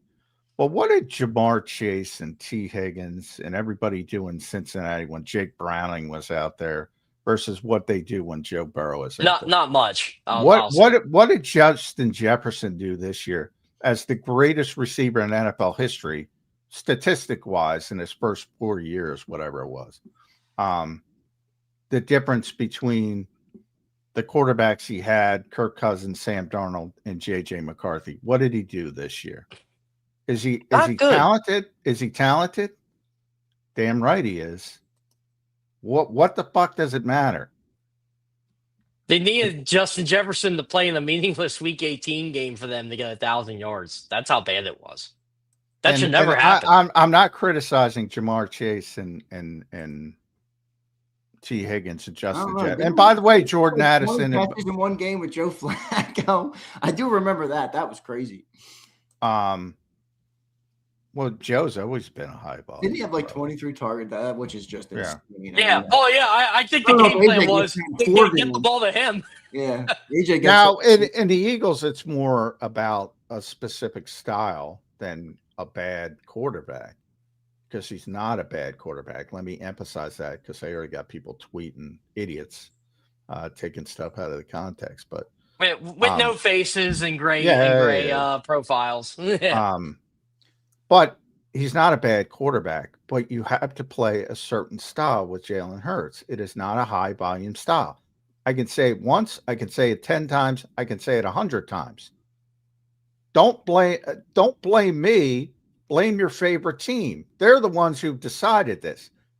Actions speak louder than words. How do they play? Now, you're going to default to, well, the coaches are idiots.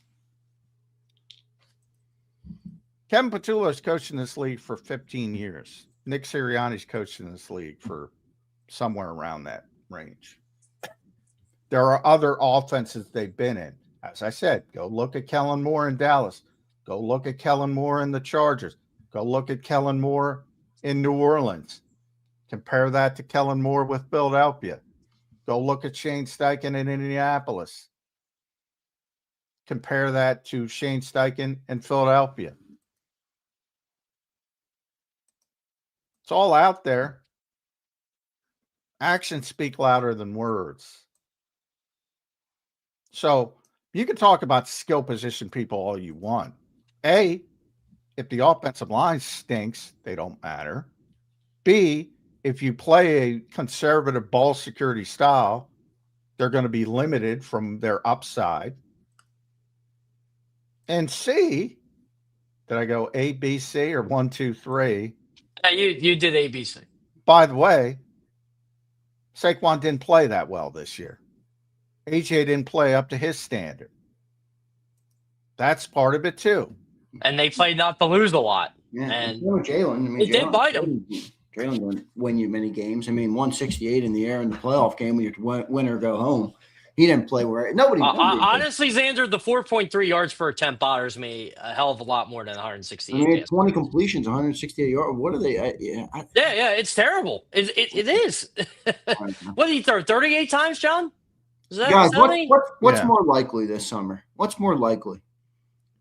Sweeping changes, and I don't mean sweeping like blow everything up. I mean like whole new philosophy comes in. Maybe AJ's gone, Goddard's gone, and you have some change, some turnover, sweeping change, or kind of run it back, pay the guys on defense you got to pay, look to the draft to bolster up some spots that you need to bolster up, try and talk AJ Brown into coming back. Like what's more likely to you guys? Well, I don't know how much you can change it considering all the French players with all the big contracts. Yeah, you know what? It's kind of like the Phillies in a sense, right? Like, you're going to win. It's just, I think you guys just got to change the coaching staff and just see if that works. Yeah. Well, this is part of the way the Eagles do business is very good when it works. If there's changes that need to be made, it makes it much harder, to move on as to John's. Well, it doesn't make it much harder. You just got to sort of reboot, and you have a year of they've proven that.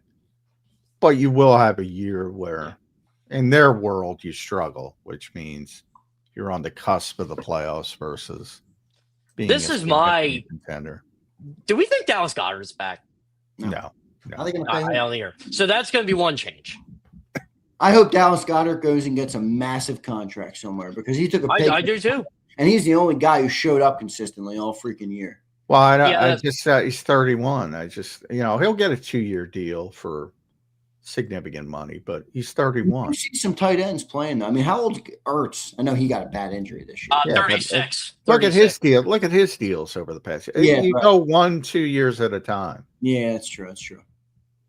He's not getting a massive 5-year deal. I don't see Jahan Dotson back. Guys, what's the end of the year meeting then? Like sound like with Sirianni? Is it because I really don't think it's as simple though. Like John, you've talked about this to your credit. All right, we're firing Patullo. Okay, all right, we all agree that's going to happen. What's next? Do they bring another offensive coordinator in who is subscribing to the same philosophy that Kevin had to subscribe to? Are they bringing somebody in and saying, Nick, you're not allowed to interject anymore. Let the offensive coordinator run the offense. Does that happen? Or, like, I don't know. I don't know how much can really change. I don't know what that meeting sounds like. I really don't. I don't think it's as simple as. Well, I don't think it's. I think it's a bad way to do business to say, Nick Sirianni, you're the head coach, but you can't chime in on it all. You're castrating him. He's a dead man walking. He's a dead man walking. Exactly. That is a bad way of doing business. Number one. So number two, if you truly believe that way, you should just move on. I think the biggest mistake in the Jeffrey Lurie regime in Philadelphia was the stupid mentality of, oh, we got to see what we have in Chip Kelly, so I'm going to give him total control. He did it once. He might say, oh, we got to see what we really have in Nick Sirianni, so let's force him to call the plays. Yeah, that's a mistake. That would be a huge mistake. All you can do is let the head coach run the team the way he wants to run the team until you no longer want him to run the team. Exactly. If I'm the owner or GM, this is what I've always felt. And this even goes with a successful head coach. If you believe there is someone better out there, then that's when you make the move. Until then, guess what? If you're that convicted as Jeffrey Lurie, and he's loved John Harbaugh, he loves John Harbaugh. Oh yeah, he's always loved John Harbaugh. John Harbaugh was one of his own holdovers. Old school, no aggression. Look, I like Harbaugh. I'm saying he loves him. He loves him as a person. He would have hired him at times if the timing worked out, or if they let. But John Harbaugh's job was never in jeopardy in Baltimore. I'm not saying he'd do it now. I don't think he'd do it now. But I'm saying if he believes that, if he believes that Mike McDaniel, which I couldn't imagine, or Matt LaFleur becomes available, or evidently, Schefter reported Green Bay is going to try to work out an extension. So evidently he's going to stay. Doesn't the Dolphins new GM want LaFleur? Well, yeah, he's Green Bay, right? Yeah. Yeah, they might go Hapley now. But I think they're going to try to keep LaFleur, at least if Adams correct. And we'll see if it works out. So if there's one of these guys you truly want, then make the move, then show the courage of your convictions. But that's a one-man decision. Yeah, and if you get John Harbaugh, you're probably getting Todd Monken with them. I'm assuming Monken's going to go with Harbaugh. But anyway, the worst thing you can do is neuter a head coach, because everybody knows it. It's not going to work. It's not going to work. And Nick can say back, hey, man, I want a Super Bowl. Yeah, but that's what Doug did. Isn't that kind of like on par with like the Eagles organization? Like, whether you like it or you don't, doesn't matter. They've been very successful, and the owner and the GM think it's more because of them. That's why they fired Doug Peterson. You're not keeping your coach. And then, by the way, they were proven correct. Fire him. I'm not saying don't fire, but fire. Don't say, oh, you can't. Yeah, but Nick's more political, John. Like you said, he's better at the politics. He'll sit down and say, okay, you do what you want to do. I still laugh how the owner and the GM always think it's them, but they got that philosophy over the guy they kicked the crap out of in the Super Bowl last year. Well, I mean, part of them has been proven correct. I agree with you. No, but I just think it's funny how they love to take credit for Andy. Not many GMs that win a Super Bowl with a completely different coach, completely different team, completely different quarterback. Doesn't happen.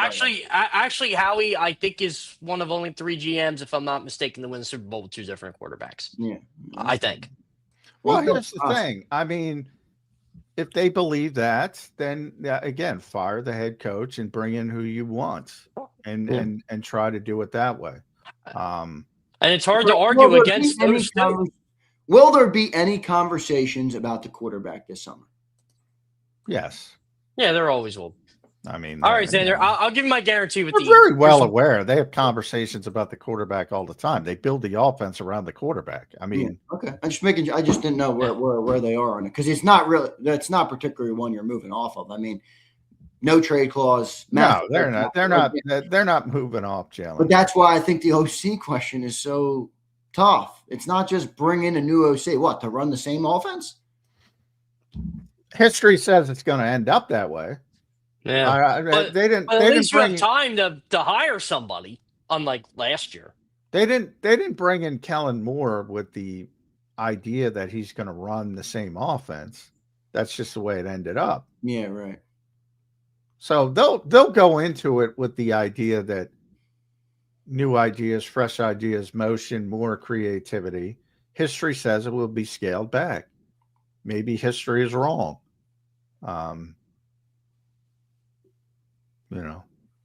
Because, by the way, John, this is one thing I got upset yesterday. And again, I think a lot of people agree with the premise of the tweet, but everybody looks at one word. I said, if the Eagles do part ways with Kevin Patullo, because they haven't got rid of him yet, that's why I put if.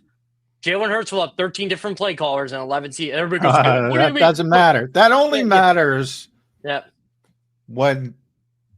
when you want to make excuses, and then the minute you want to talk about continuity, you can't. You got to change the play call. The only people I talked to yesterday about this were people that mentioned Baker, because they say, hey, look, Baker's done it and has played at a high level. And I said, I agree with you. Baker's had 11 and 9. It's a lot. Yeah, well, I think part of that is, and Howie's talked about this, that part of that is a measure of success. That's the way it's going to be. If you don't have a head coach, and that's what the argument with people, like I'm a CEO coach guy. I'd rather have a CEO coach. I talk about it all the time. That's why other people want the Kyle Shanahan style coach because they're obsessed. They think the game is about X's and O's. In my opinion, they have no idea the enormity of that job. Yeah. None. Zero. We love to talk about Shanahan and McVay, and for good reason, but that tree has one Super Bowl, and that's McVay. Yeah. And I always make the basketball comparison between Phil Jackson and Larry Brown.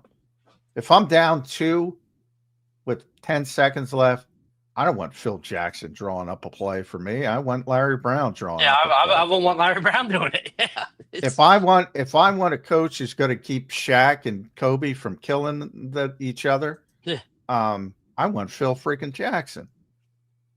You guys think I want Steve Kerr? That's another one I want in that case. Yeah. Steve Kerr. Somehow the Warriors are still together. They're old, but somehow he kept them all together. Do you guys think this is a coveted job, this offensive coordinator job? I know there's a lot of talent and people like that's a good question. That is a good question. I think the organization for a guy who wants to put himself in a position to get a head coaching job and show off his offensive prowess and mindset and all this stuff. I don't know. But Brian Johnson's career hasn't exactly gone north since he was the Eagles off. Talk about a scapegoat. Well, oh yeah, he was a scapegoat. I think it's sort of like the Christian McCaffrey thing. I think it's coming out now that the Eagles' original desire in 2023 was it 2024 was Cliff Kingsbury. They wanted Cliff Kingsbury. Yeah, it was the first interview, but they wanted him. And the reason it got derailed is because he wanted too much autonomy when it came to the coaching staff. He wanted to bring in a bunch of his guys and replace some of the positions. And he has the right to think that. And he got that in Washington. The Eagles, despite the narrative, the Eagles wanted to keep Jamal Singleton and Aaron Moorhead and Jason Michael and obviously Jeff Stoutland. They wanted to keep those assistant coaches, and that's what derailed things with Cliff Kingsbury. And Kellen was willing to come in under those restrictions and they gave him Doug Nussmeier as sort of his guy, who was the quarterback's coach. And they also had one quality control guy, Kyle Valero. That was it. And Kellen was willing to accept that. To Zander's point, you're probably not going to get the really high-profile guys, but somebody will always. There's a good coach out there that will take the job. I know that. But like perfect example. People talk about, Mike McDaniel will be a perfect offensive coordinator here. Okay, well, Mike McDaniel's going to want to bring in this guy. Mike McDaniel's going to be. He's already on the list for head coaches. But say you bring him in, he wants to bring in all his guys. That ain't going to happen. I don't think it's that simple too with a coordinator like that.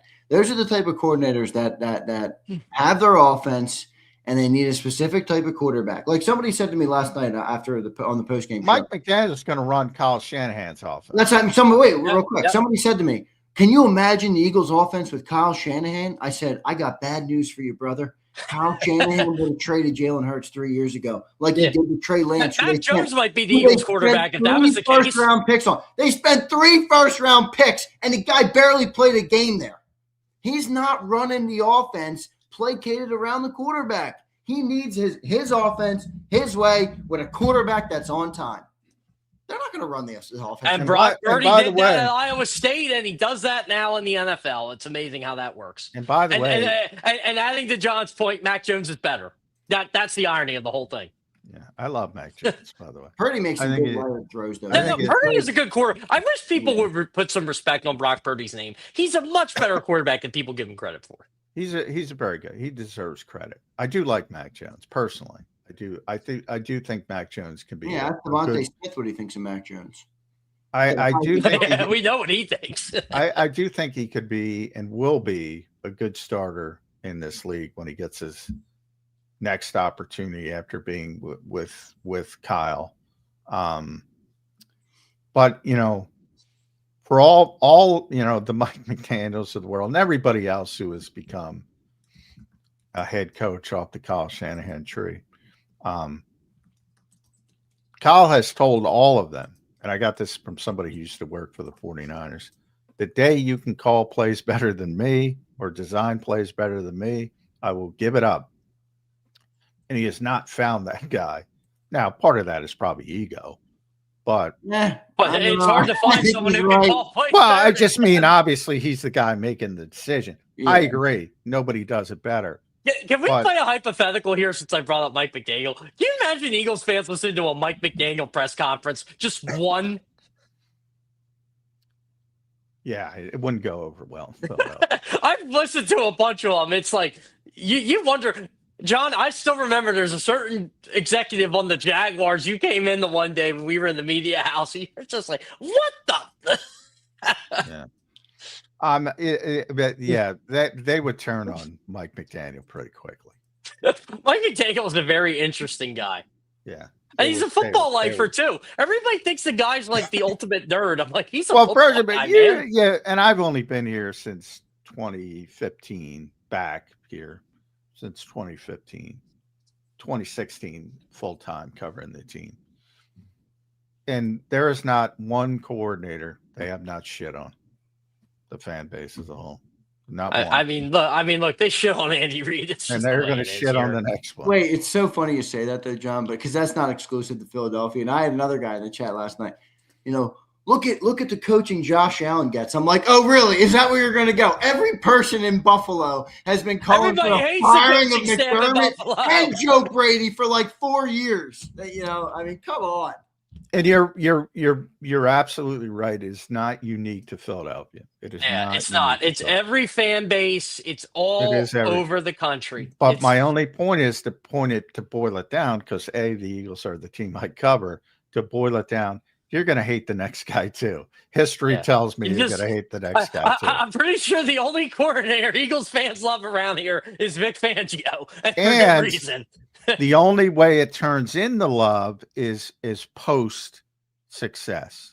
Frank Reich, post Super Bowl 52, Shane Steichen, post Super Bowl, and obviously Kellen Moore, who, boy, you guys shit on him pretty heavily at times. Well, that's why year. my bigger concern right now is different than everybody else. Hey, John, how about last week, by the way, speaking of a former coordinator here, how about the Cardinals wishing John McMullen a happy birthday and firing him like hours later? Well, I mean, come on. I know the social media team. Social media team is not involved with awesome. those decisions.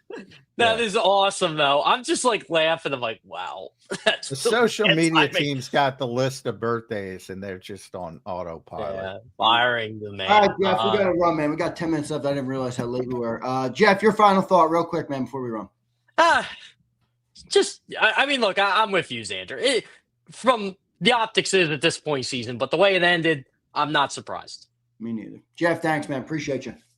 Thanks, bud. See you, Zander. See you, John. There's Jeff Kerr joining us here. Make sure you guys follow him at Jeff Kerr PHL. Good stuff from Jeff Kerr there. John, we got some super chats to get to. We will get to those. Got about 10, 15 minutes left in the show today.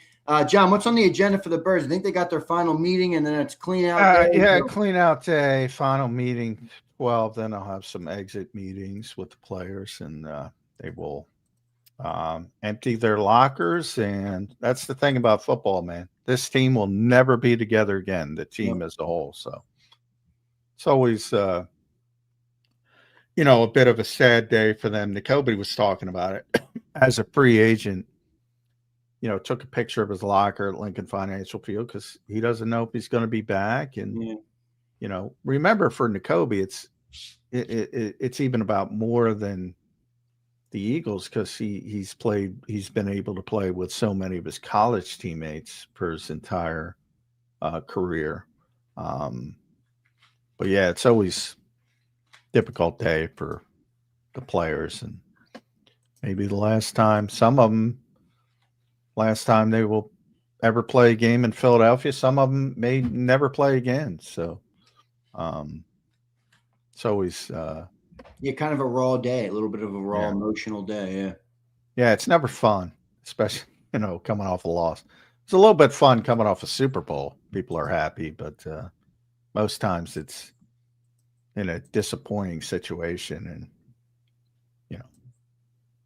it's one. So, John, after our conversation today, me and you talking early, and then with Jeff Kerr, all the things that we talked about, I don't think my biggest offseason question is who's going to be the new offensive coordinator is. I think the biggest offseason question is what's the future look like of the quarterback, and what's the future look like of the offense at large? I mean, I don't think Jalen Hurts is every problem with the team, but he's a dual threat quarterback that didn't run the ball much anymore. Triple threat, whatever you want to call it. And it's down to, I don't know what I don't know. What is that number still 3? Is it 2? Is it 1? Is it 0? I don't know.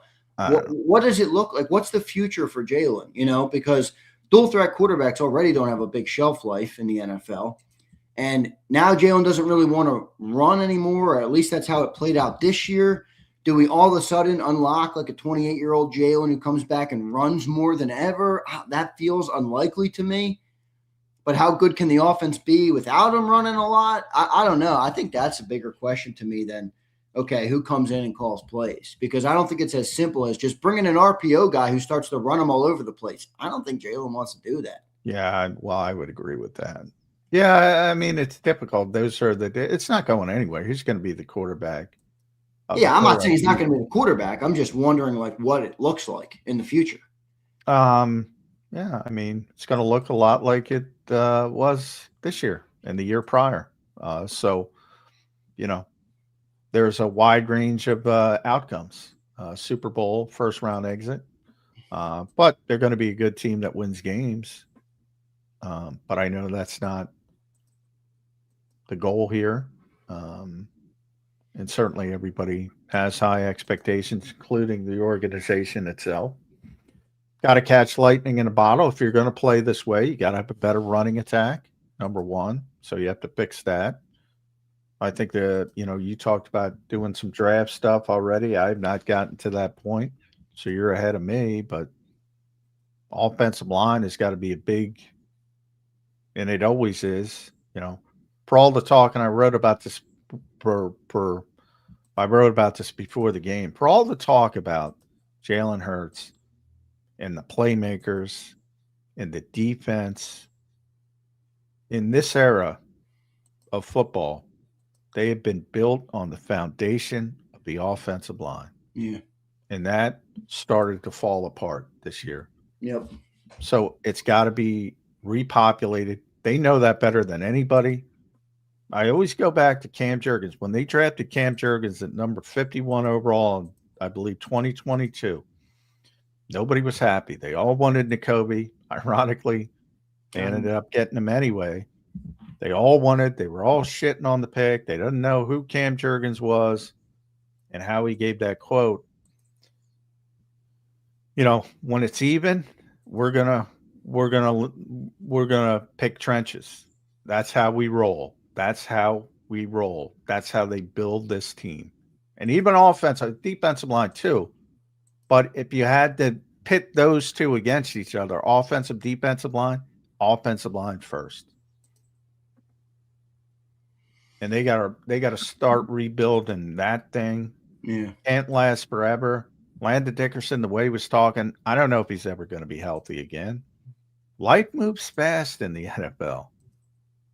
Just because you were good doesn't mean you stay good in perpetuity. Well, Howie's aggressive and normally thinks along those lines, John. I'm wondering how much Howie moves this year. I think it could be big. I think there's a small chance, John. Small chance. I don't think a big chance, but a small chance that Howie makes some really surprising moves this offseason. Ones that would shock even you. He's always, he's Howie Roseman. He likes to do things. Well, I know. Last year, though, status quo. Kept it mostly. Well, they wanted, that was part of it. That was part of the plan. They had to reboot. It was a maintenance off season. He was very honest about it. He talked about it publicly. We'll change. When they lose, they one thing you know about Jeffrey Lurie, the positive things, is they do want to win. And there's not every organization that you can say that about. And that's probably the biggest strength of this organization. They literally want to win. And when they come up short, they have a greater sense of urgency. And obviously last year when they won, human nature, that urgency dips. Still might be high compared to most other teams, but it dips more from human nature than anything else. And I think that's what you saw. And this year, the sense of urgency will be back to a very, very high level. So that should be a positive. Yep, we will see what the team ends up doing. I want to thank everybody for being here this morning. Hit that like button. We're getting our super chats right now. Appreciate all you guys checking in. Here's TX. Nick Sirianni is another Jason Garrett. Nick Sirianni's got a lot more success than he had. Yeah, I don't know. Here's Vitality. Lurie need not pussyfoot around. Strong arm your coaching staff in the direction you want with the QB or give them the QB they want. Careful what we wish for as fans. This has been a great run. Yeah, it has been a great run. It ain't easy to win in this league. Yeah, but the way they ultimately reached the end goal it's very hard to replicate. Would you agree? With that running game and that offensive line. You got texts from a GM, you say that all the time. One of the best offensive lines he's ever seen in the history of football. Not just that year, in the history of football. Yep. That's not going to be easy to, one, maintain, and two, rejuvenate or I guess replicate. So that's going to be interesting. Yeah, you saw it this year. One guy, 8 games without Lane Johnson. And that wasn't just the problem, but,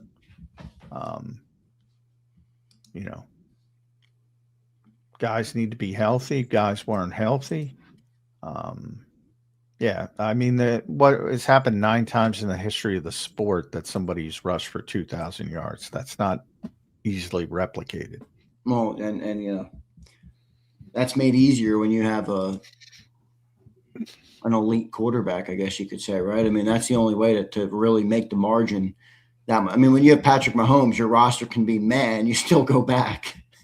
Well, yeah, the thing about somebody like Patrick Mahomes, he's won both ways. Like Kansas City was a completely different team when they had Tyreek Hill and they had the ability to stretch the field.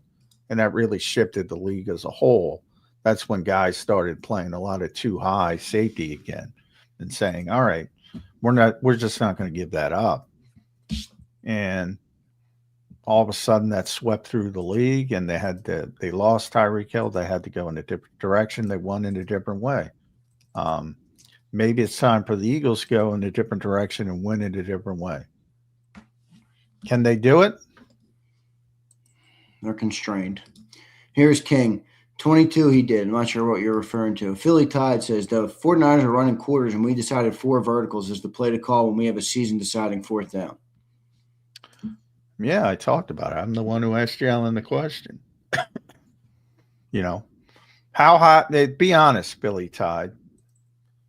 If they throw it, because the proper move in that situation, again, there's many different things. They can blow the coverage.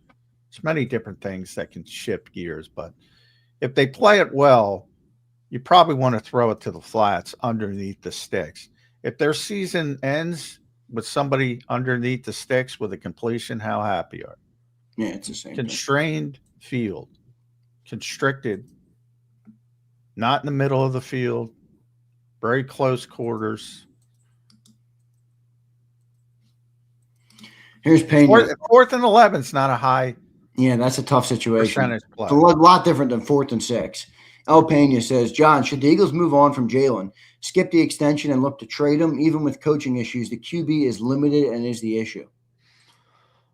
Well, I don't like that term an issue because he's a very good quarterback. I think he's not the style of quarterback that most people want to see.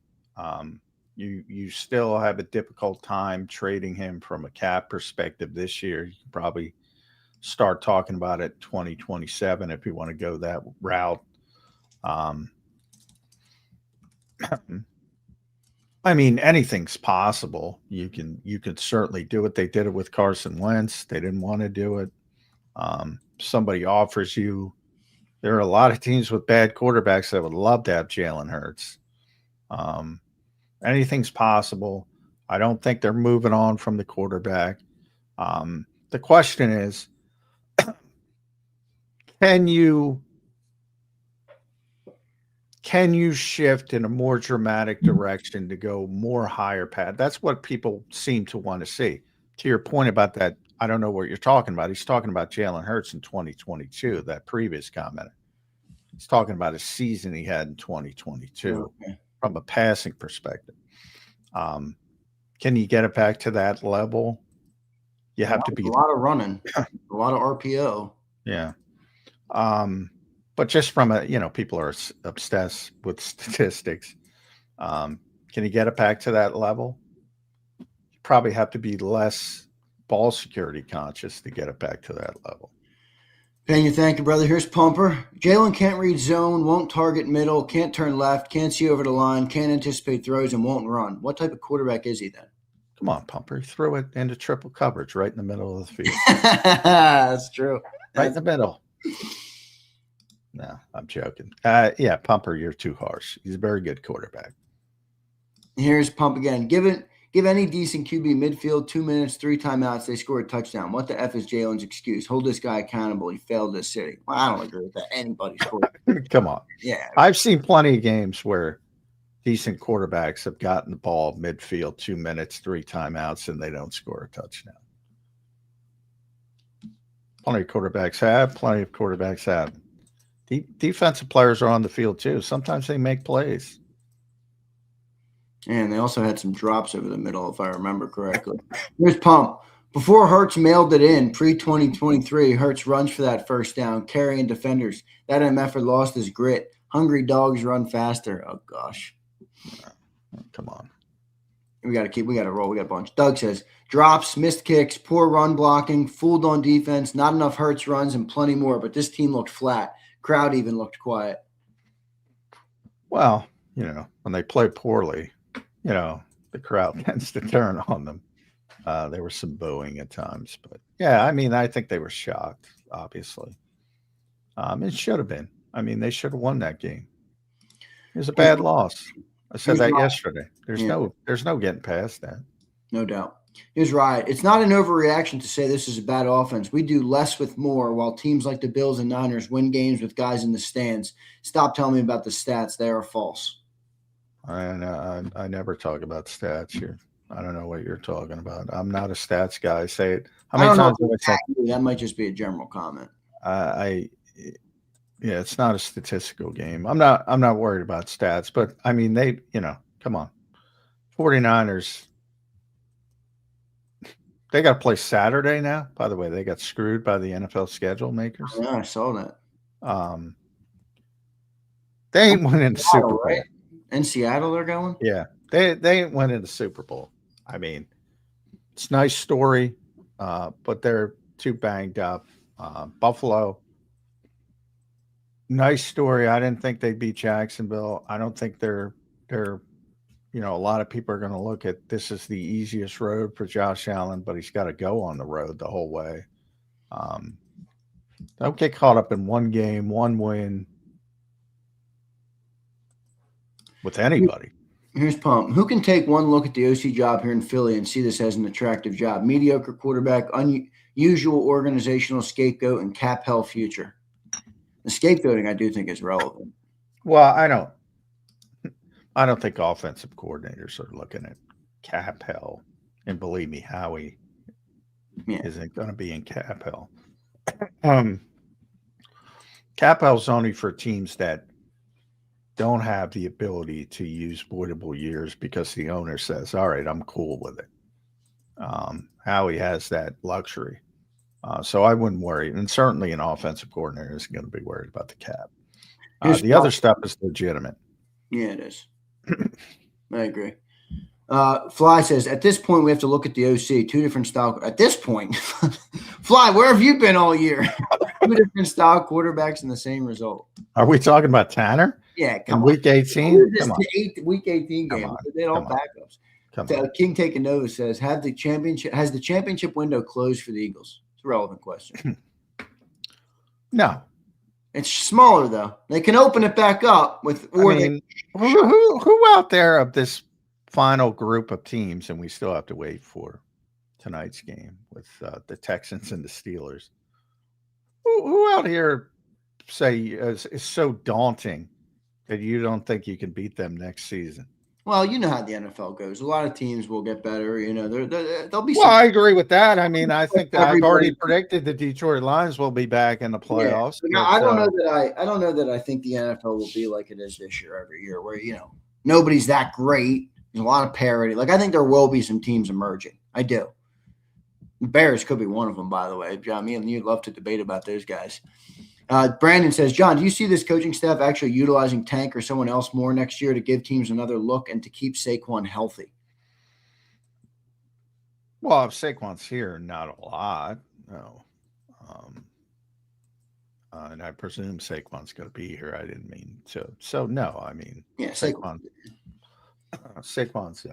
look, I get people are enamored with Tank, but I mean, you got to, Saquon Barkley's a potential future Hall of Fame player. No, they're not going to scale back on Saquon until they go in a different direction. A couple more here. Palm says, you know how BP knows NFL defenses don't respect Jalen anymore? They don't even spy the guy. If you want to run, go ahead. I don't know if that's completely true. In fact, I know it's not completely true. But yeah, I mean, I think the fact that he was not running as much this season certainly impacted him. And maybe there has to be an adjustment there. King says, do you think Vic returns? If not, who replaces him? He is 67, John. I saw B-I-C-K. I thought I was talking about Michael Vick. I'm like, what are we talking about? I'm pretty sure. I've always said Vic loves what he's doing. He's 67 years old. He's healthy. Yeah, he'll be back. I mean, at that age, any of us are susceptible. You hope as long as he's healthy, he's going to be here. Spurger says, this year the $200 million offense needed to step up because all the defenders Eagles lost after the Super Bowl. That never happened. Pathetic. Yeah, people get caught up. It ain't your money, but yeah, compared to. I don't think it's about the total money. I think it's about there's a cap, and you have to make it work within the cap. So it's like, I mean, but that's circumstance. Again, I explained all the time. The problem is that all their veteran players are on offense, and they've demonstrated performance in that big contracts.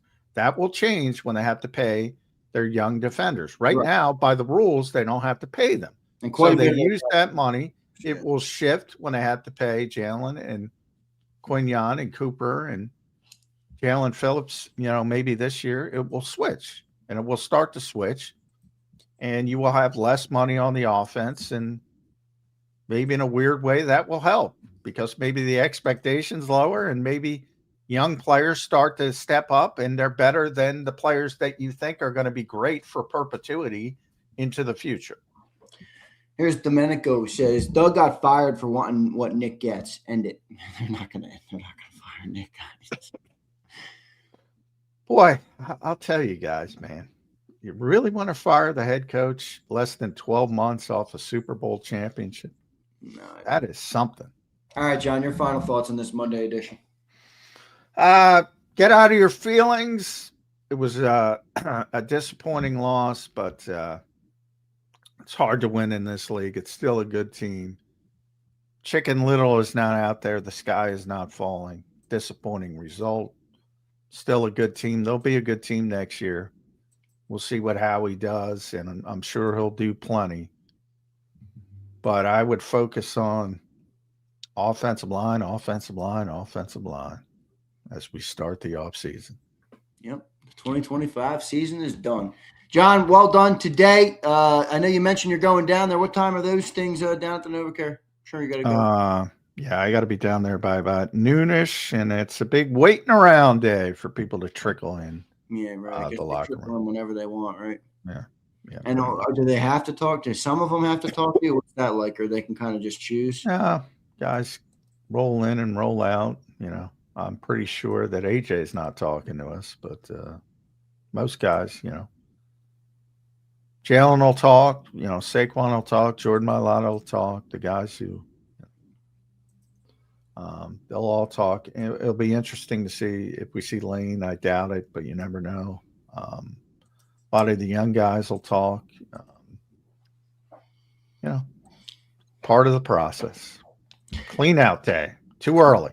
Yep, no doubt. Whole month earlier than last year. John, well done today, brother. I will talk to you tomorrow on Birds 365. All right, brother? All right, see y'all. All right, thanks, Johnny Mac. There's Johnny Mac. John McMullen joining us right here on Birds 365. The season is officially done and dusted, everybody. It is over.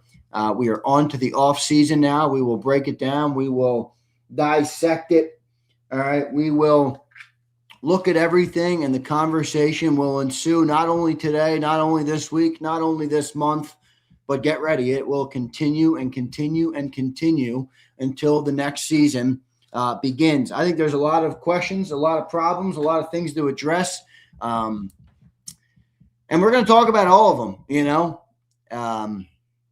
I don't think it's that simple, though. I'm going to be honest with you guys. I really don't think it's that simple. I really don't. I don't think it's like, okay, just replace Kevin Patullo and everything's going to be back on track. I don't view it like that. It's not to say I think it's, to the Brian Pumper level where it's like, oh, it's all Jalen or it's all this or it's all that. Like, I just think it's complex. I think the team's in a weird crux spot. They got a lot of money on offense. How much of that money is coming back? Who's leaving? Is AJ gone? Is Dallas gone? The offensive line. I mean, let's be real. Howie's a great GM. Howie can't possibly predict what that offensive line is going to look like next year. He was smart to pay when they did. It made sense. When they paid those guys, everyone was happy. Now they didn't play well. Like, you can't predict that. You can't. So how do you address the offensive line with all that's unknown? Then you have the quarterback where triple threat. Now he doesn't run the ball. Struggles to maintain a consistent passing offense. I don't know. Does replacing the coordinator fix that? You guys are more optimistic than me. I don't think that's how that works. Defense, I think, is in a fine spot. I think the defense is in a good spot, actually. I think you're going to pay Carter and pay Davis.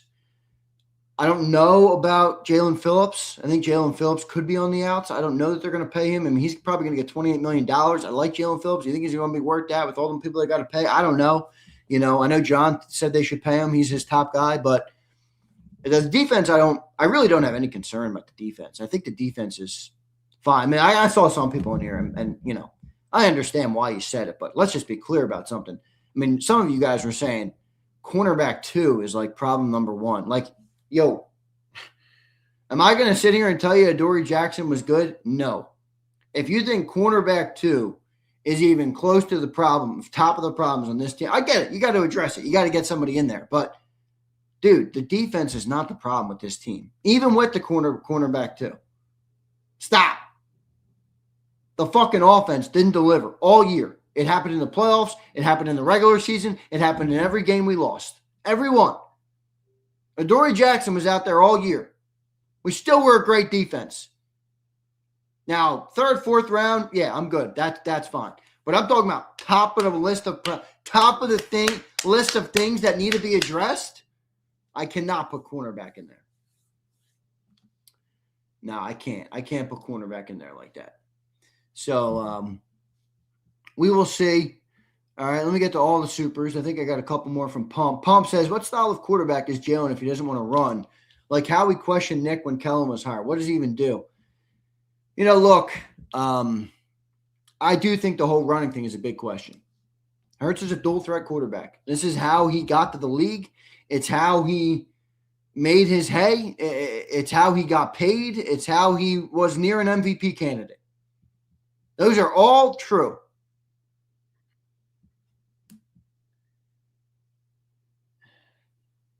If he doesn't want to run anymore or he's unwilling to run anymore, I mean, what does that look like? I don't know. Roll, no, you do not draft a guard or a center. You draft tackles in round 1. Tackles in round 1. But it's fair to wonder, man.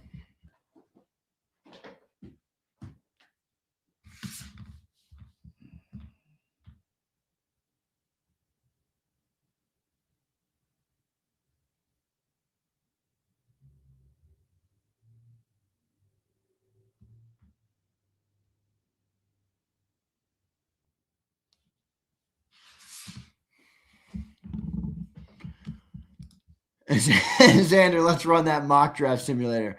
I'm ready. I already had it loaded up. I think it looks like right now we got the 23rd. Will that change? I guess that could change, right?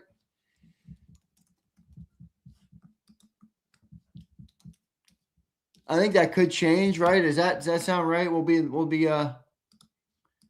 23rd. Is that where we are in the draft? That's what it says right now.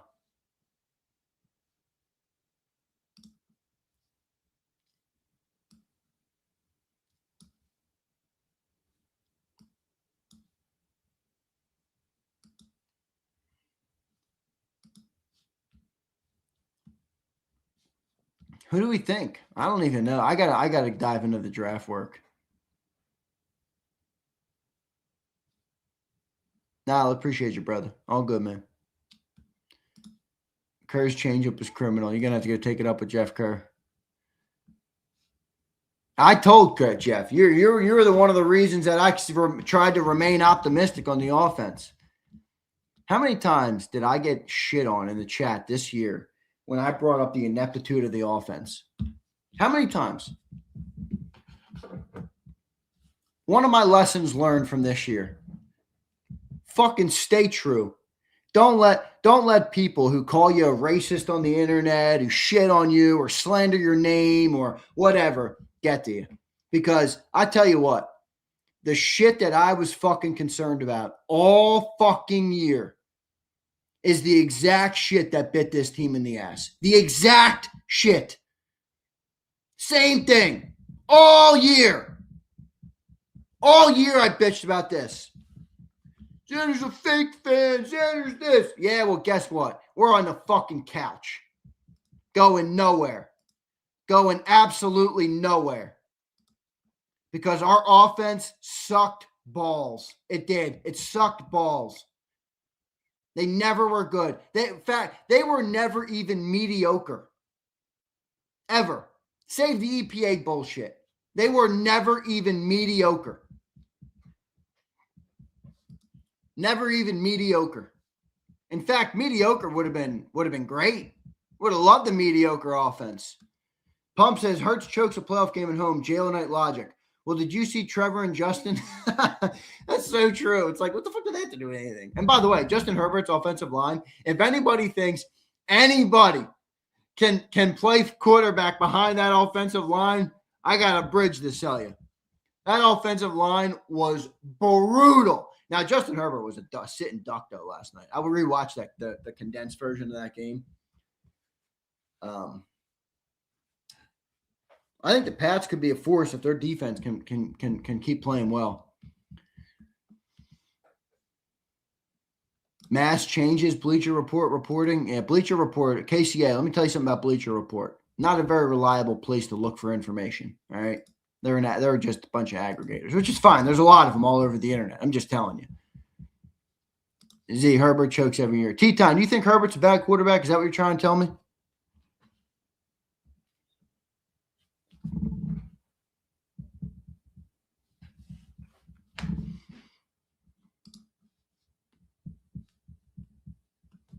I have some swamp. I own some land in Florida, Big Mike. I just paid the taxes on it a couple weeks ago.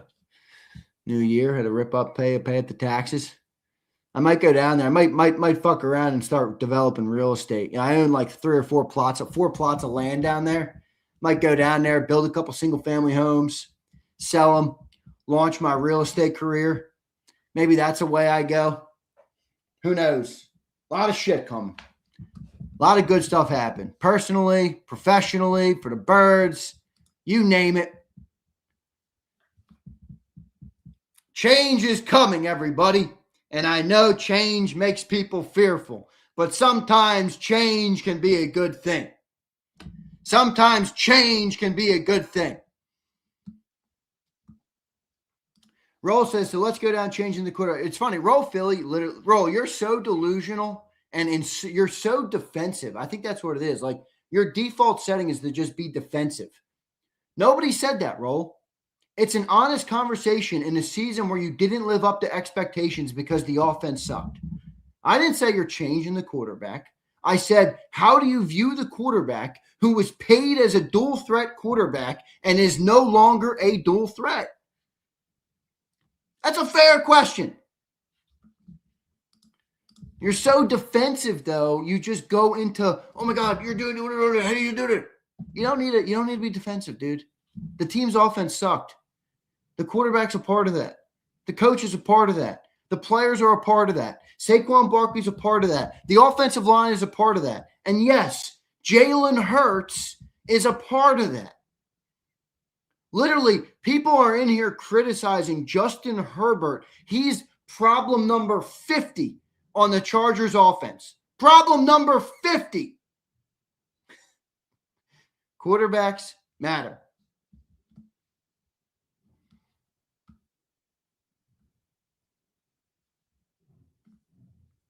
You're genuinely asking. You've been genuinely bitching in the whole show. I've been reading your comments. You have to change the quarterback or the offense. It seems like it's one or the other, doesn't it? It seems like it's one or the other. Burrow's not a free agent, but if Burrow wants to come to Philadelphia, I'll sign me the fuck up. Man, I will never load up a mock draft simulator in my life. Take my first round picks. Come on, Joe Burrow. Are you kidding me? Joe Burrow, holy shit, he would murder the NFC. He would run through the NFC. He would run it. But he's not going anywhere. Not going to lie, Daz. I don't think you have to pretend anything different. Anybody with two eyes and a brain would love to see Joe Burrow in green. You kidding me? Here's Reyes. Reyes is the only guy. Nah, I'll keep Jalen. Give me Jalen Hurt. No, in all seriousness, though, the Joe Burrow injury concern is real. He does get injured a lot. But remember, he plays behind the Bengals O-line.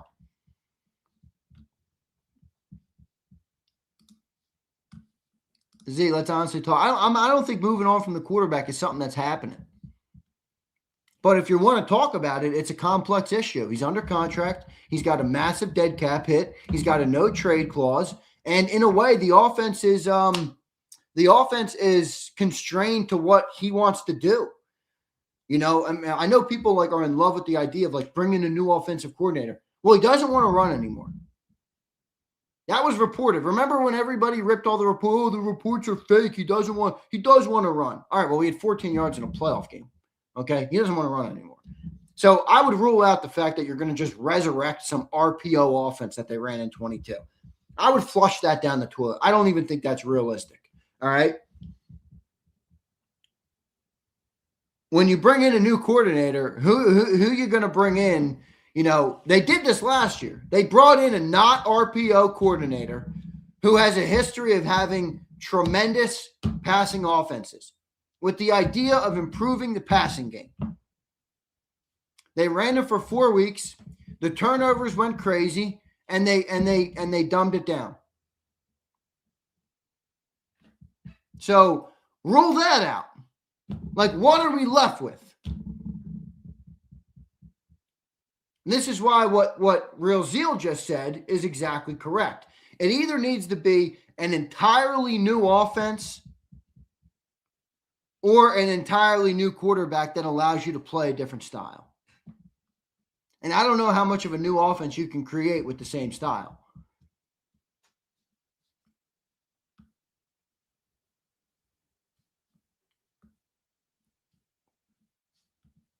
I don't know. I'm not going to lie to you. I don't got all the answers. I'm not going to act like I do. I don't know all the answers. I just don't think the problem is as simple as people think. I don't think the problem is that simple. I really don't. Yeah. Joey B, what's up, brother? The corduroy cat. You like the corduroy? The corduroy is nice, right?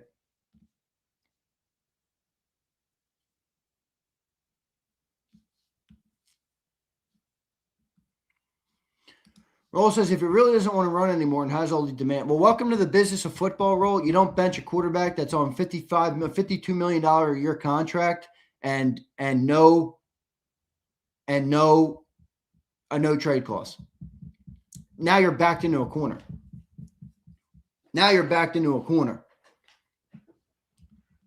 So Dan brings up a good point. You guys say all the time they overreacted by dumbing it down. I agree, but you know, Dan, where's the median then? If the first 4 weeks were too much, which they appeared to be, and 23 as well, by the way, where he had a ton of turnovers. Good offense, top 10 offense, but a ton of turnovers. If that's too much and this is too far, where's the happy median? Where's the happy? I don't know. I'm genuinely asking. I don't freaking know. Spurger says, Jalenites cause droughts with all the ice they use. Eagle fan Clark says, am I wrong for seeing this coming with Kellen Moore when Kellen Moore left? Am I the bad guy for calling the spade a spade when we have been terrible all year? No, you're not a bad guy. Brandon says, yes, you fix the offensive line, get opposite corner, spot a Q, get Makuba back healthy, remove Petula, trade A.J. Brown for a 2nd and 5th. All right, so Brandon Snyder, Mr. Know-It-All here. Brandon, I appreciate you. I'm not trying to pick on you, but I'm just going to poke so many holes in this comment. It's ridiculous. Okay, what's your fix for the offensive line, brother? Fix the offensive line. The defense wasn't a problem by any metric this year, but he thinks getting Makuba in a corner is going to fix the team. It's not. The offense is going to suck regardless. Remove Petullo and trade A.J. Brown. Okay, so Brandon's idea of fixing the offense is a new play caller, the 6th one for Jalen, magically fixing the offensive line, which, I don't know, look around the league. Some teams take 15 fucking years to fix their offensive line. That's not easy. That's not easy to do. And not only that, but remove the best weapon that the offense has in A.J. Brown. I mean, Brandon, really? This is your philosophy? This is what you think is going to work?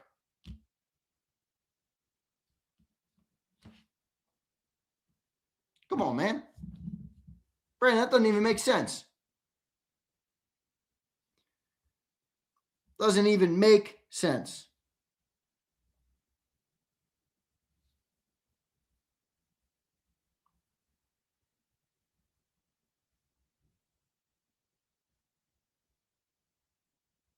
Any reports on Kevin Petula? I just saw someone comment that. Is that true? People are quoting the Bleacher Report thing. Yeah, I wouldn't take that to the bank. Petula's got to be fired. I mean, he's not going to be back. He's not going to be back. But Brandon, thanks for the super chat. I think you're dumbing it down too simple, man. I don't think it's that simple. I'm sorry, but I just really don't. I really don't. I don't think it's okay. Fix the offensive line, trade AJ, and all is good. Fire Kevin, and all is good. I don't know. I think, can you find a Vic Fangio type of guy for the offense that has autonomy? I don't know. What does that mean for Nick? For Schefter? Well, I mean, Trag, I think we all know he's going to be fired. I think they fire Kevin probably today or tomorrow. Probably today or tomorrow.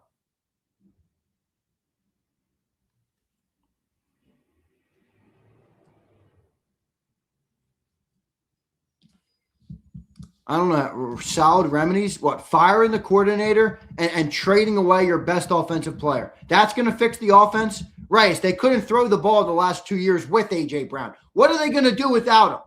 Throw the ball to Jahan Dotson and Darius Cooper? What crack are you smoking? Seriously. You don't get better when you trade away a great player, unless you're Patrick Mahomes. And he didn't get better. He just figured out how to win games worse. Dude. Wake up.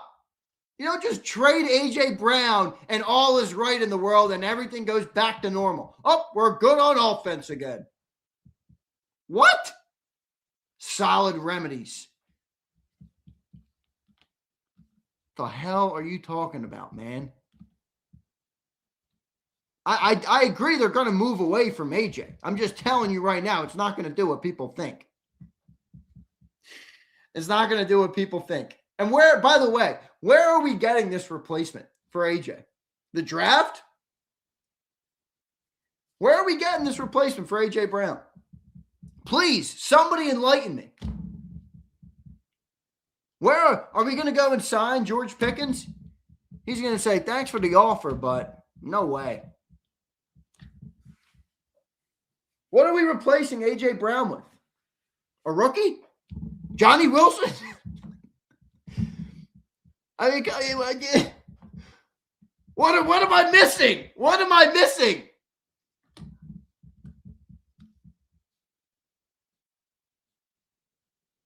Oh, no. YouTube GMs. Justin Jefferson would fucking hate this offense. He would cry more than A.J. Brown. And so would George Pickens. Correct, Crowley. Justin Jefferson would be miserable in Philadelphia. Miserable. He says he wants to win. No, he doesn't. He thinks he wants to win. He wants the ball. He wants the football.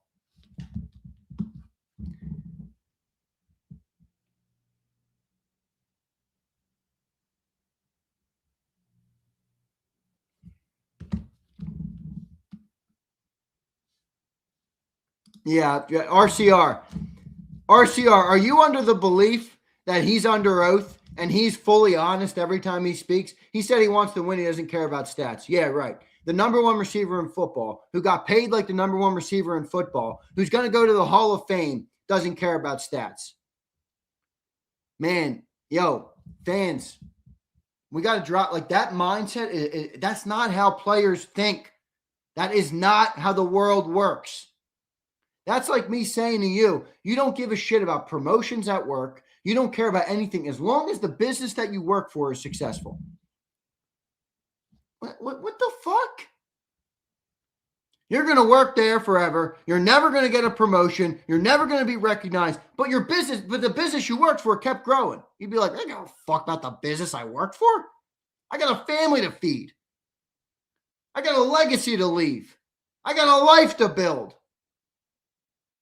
Doesn't care about stats. Stop. Nobody doesn't care about stats. Especially great skill position players. It's how they get paid. It's how they make Pro Bowls and all pros. It's incentives in their contracts. I mean, come on, dude.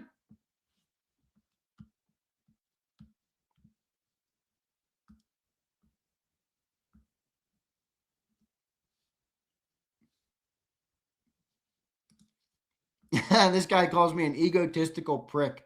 That's classic. Bloated Toad, I'm sure you're just the fucking loser sitting in your basement with no desires, no dreams, no goals, no aspirations, no visions. You sit there and let life beat you up like that, slap you across the face, and you take it like a little bitch. And then you try and call everybody else egotistical for wanting to accomplish something in life, for wanting to be something in life. Fuck you, you dumbass. I wouldn't take advice from you if I was forced to. I'd rather go to fucking prison than subscribe to your life philosophies. Dumbass.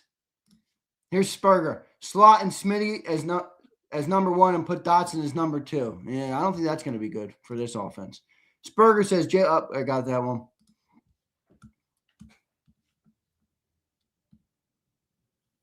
One KO, he's bitching. He bitched a lot. I don't think any of them else. I don't think anybody else would bitch less than that, though. I really don't.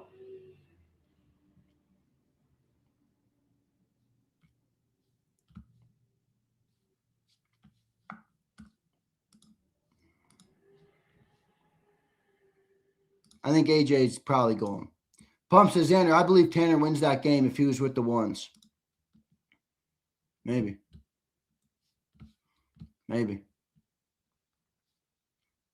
Brandon says, Xander, how could you possibly watch the Eagles this year and think that Brown will be back? I don't think he's going to be back. I'm just saying you're not going to get better. I'm saying you're going to be worse.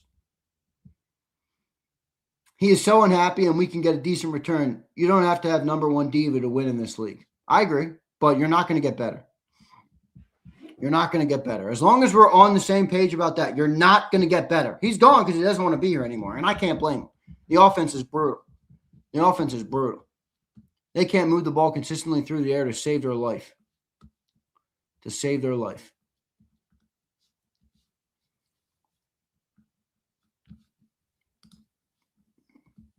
Bloated Toad is sipping their syrup, though. That Jalen syrup is hitting good on Bloated Toad this morning. Oh, man. I should end Xander time early today. This is a day with a lot of heat, you know. The emotions are running high for the Eagles and the fans. Bounced in round one to the shitty 49. How many times did John say last week? This offense, this defense stinks. They're going to win this game because this defense stinks. Oh, yeah, defense stinks, right? Robert Saleh had that offense in hell. Not a hard offense to put in hell, by the way.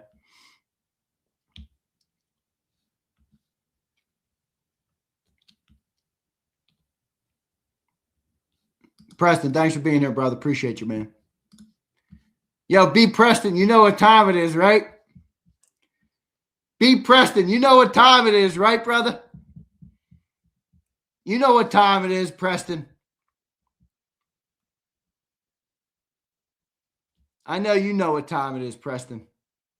There you go, baby. What a beautiful life. What a beautiful life it is.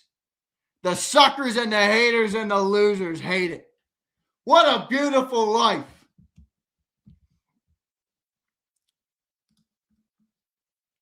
Let me read up Snyder's full comment. He is so happy and we can get a decent return. Well, you don't have to. Well, what do we think the return would be for A.J. Brown? Seriously, I don't know. I think it's like a 3. Maybe like a conditional 3 that could become a 2 if he gets like 1,000 yards or something.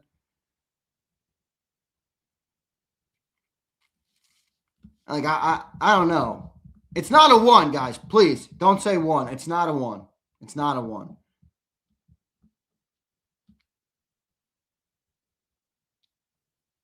A second? I think it's a conditional second. Like a 3 that could turn into a 2. That's how I see it. And, like, I got a question for you guys. Like, I understand that, I think it's more about the player, less about the team. But if you think a 3rd-round pick or a 2nd-round pick even is more valuable to this team right now than him, I don't know. We don't see it the same way. we don't see it the same way.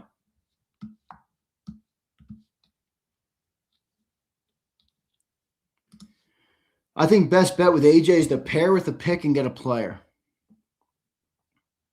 Who do you want to trade, though? And by the way, Curtis, another good point. No Goddard? No Goddard? Maybe a new OC can convince Brown to stay? I don't know. Yeah, and I agree with T-Tom. He was unhappy. He affected the locker room. He did. You know, as much as I was Team AJ this year, he totally affected the locker room. Completely, 100%. The team. He affected the team. You know, I found it interesting, his post about Cooper DeJean making All-Pro. Did you guys? I know they're real good friends, but didn't you feel like there was some, like, underlying messages in that? He's, like, posting all over his social medias for Cooper DeJean. He's All-Pro. We talked about this, bro. I knew you'd get here. Congratulations. There's a subtle message in that to me. A subtle, not in a negative way, just in the way that's like,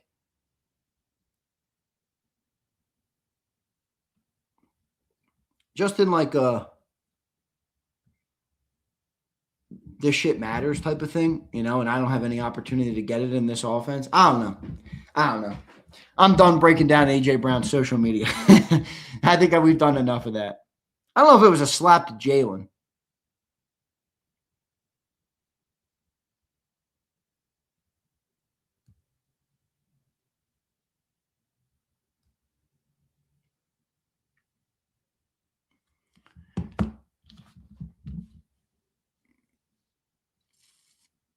Ray says, remember how tweeting was elite? Yeah, no, bad take by me, Reyes, no doubt. Obviously not how it played out. But hey, Reyes, I'll tell you this much. The players in that locker room still love A.J. Brown. Cooper DeJean's going to be depressed when he leaves. He's not going to be happy.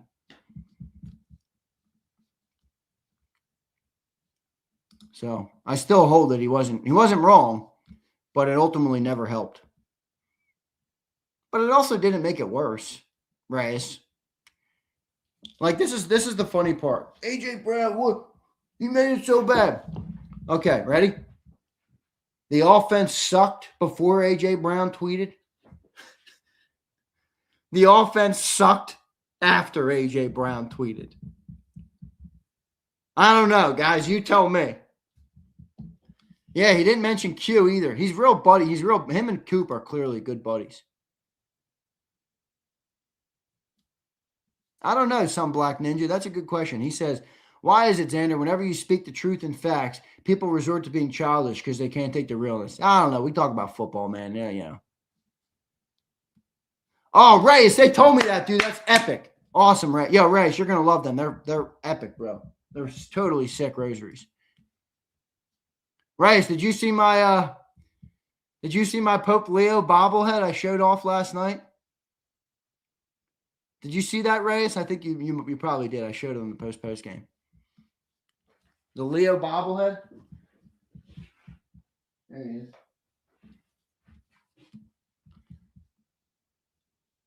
Here's Joho. Joho, you've been crying all year. Shut your bitch ass up, Joho.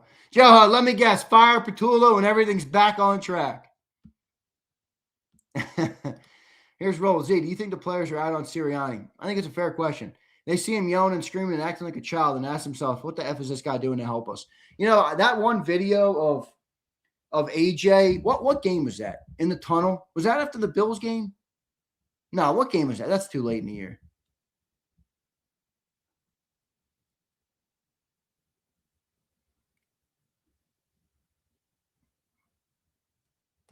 What game is that? Where Nick Sirianni's walking through the tunnel at the end of the game and he's fucking hollering and hooting and it's like, all right, Nick. And he looks at AJ right in the face as he's walking by, like literally stares him, and AJ just looks at him like, I don't know.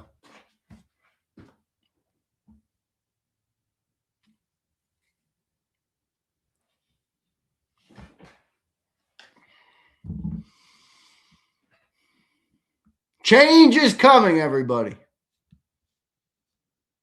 In all areas, not only the Eagles. Yeah, right. Yeah, wait, Curtis, you're giving us too much credit. Wasn't it 13 points? Not quite 14, Curtis. We couldn't muster 14. We got the 13 and 19 in the playoff game. Curtis is Zander. 2027 is the year of big changes. How do we make 26 fun?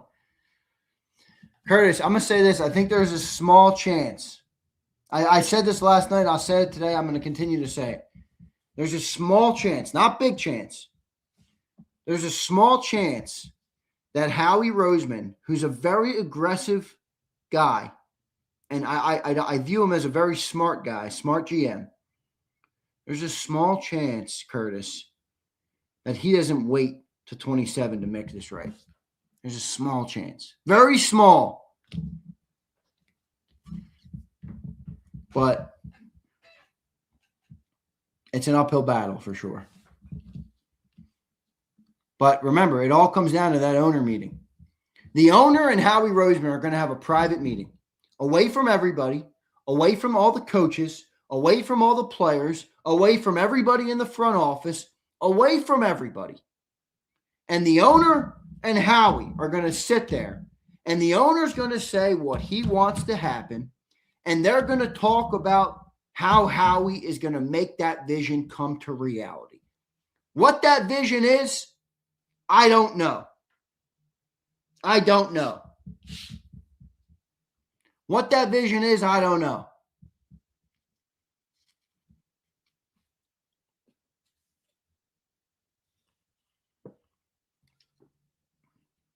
Ice cold coffee. Still tastes good. Here's Brandon. Brandon, thanks for the supers today, brother. Devontae, I'll get to that comment. Happy birthday, bro. Brandon says, Zander, I get that we won't be better next year without AJ. But remember this, after 1 year of dead money hit, it will help us in 2 years when we have to pay Q and Cooper along with playing Carter and Davis. Well, Brandon, so are you looking at next year as a wash? Because if you're looking at next year as a wash, I got bad news for everybody. Then the Super Bowl window is shut. Next year cannot be a wash, guys. Guys, this year was the wash. Like if you want the Super Bowl window with this era of the Eagles to remain open and for us to get the dynasty and the golden era that we all wanted and sought, and you think you can just kind of cash in next year or look at next year as a wash, I don't know. Curtis, oh, it's a wash, Shannon. Curtis, leave that small window open, man, where Howie could make some sweeping moves. I'd call Tom Brady. That's who I'd call. After watching Phillip Rivers, I'm calling Tom Brady. I'll call Tom Brady. Tom, I'll give you $38 million. Give me 1 year. Give me 1 fucking year. You can have whatever offensive coordinator you want. All right. What would Tom Brady come back and do? I don't know. I'm just kidding, everybody. It's just a joke. Where's the dude? What was his name? Bean or something? Peanut? What was the guy's name in the chat who was just mad at me for saying that players want to get stats and people have personal accolades in life? Apparently, I broke news when I said that people have personal accolades. What did he call me? What did he say? A pretentious? I don't know what he said. I don't know what he called me. He called me something. I don't even remember. It was such a stupid comment. Makai is not coming back. By the way, he had a terrible season. Dro, you're off your rocker today. Roll says, did you see? No, what is Schefter's recent report?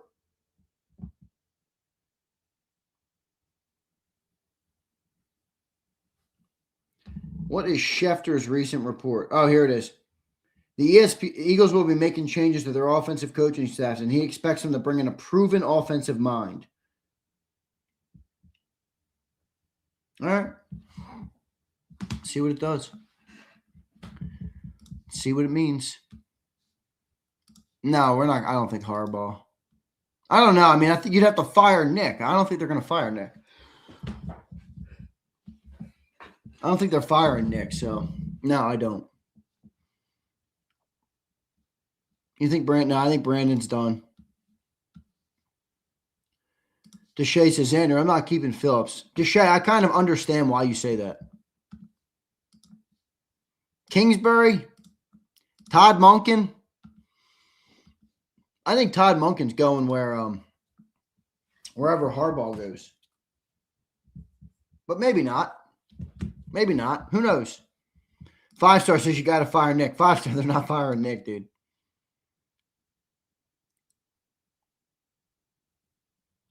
Dude, Mike McDaniel runs Shanahan's offense. He's not coming to Philly.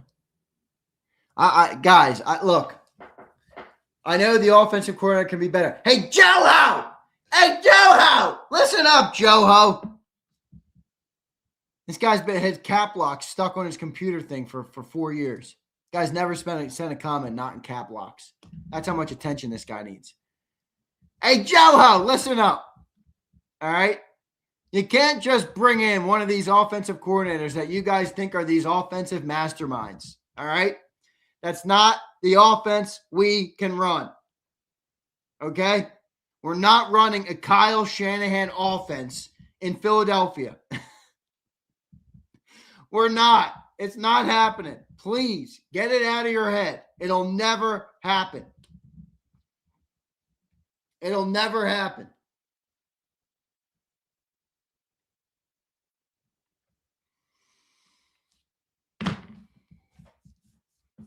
Five-star says, Xander, I might have missed it. What would you do, my brother?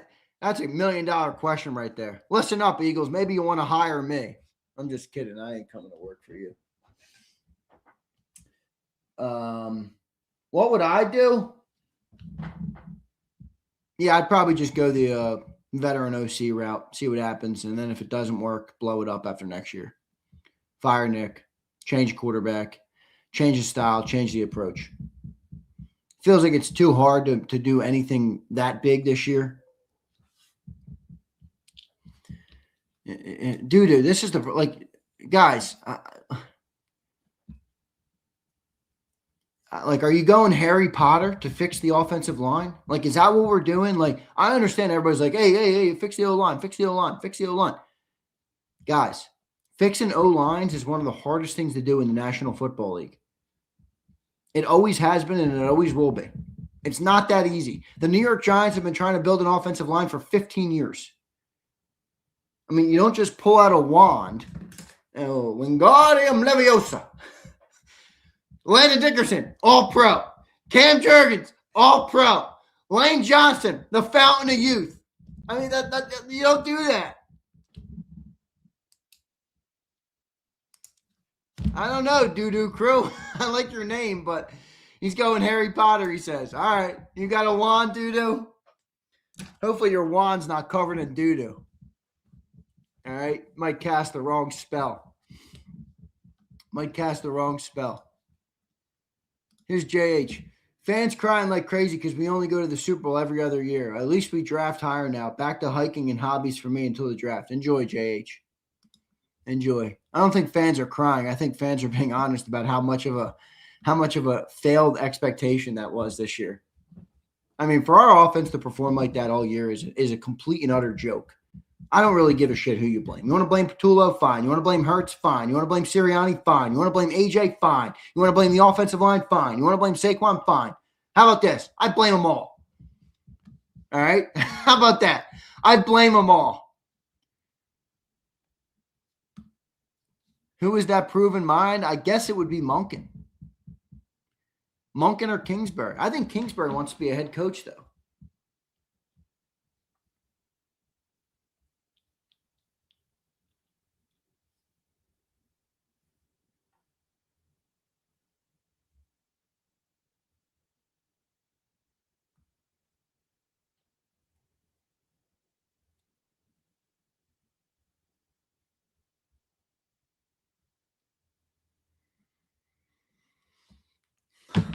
I don't know, guys. Zeal. McDaniel runs Shanahan's offense. Zeal, do you honestly believe that Shanahan's offense will work in Philadelphia? Genuine question for you, Zeal. Genuine question for you. Well, Tyler, that's the caveat I'm talking about.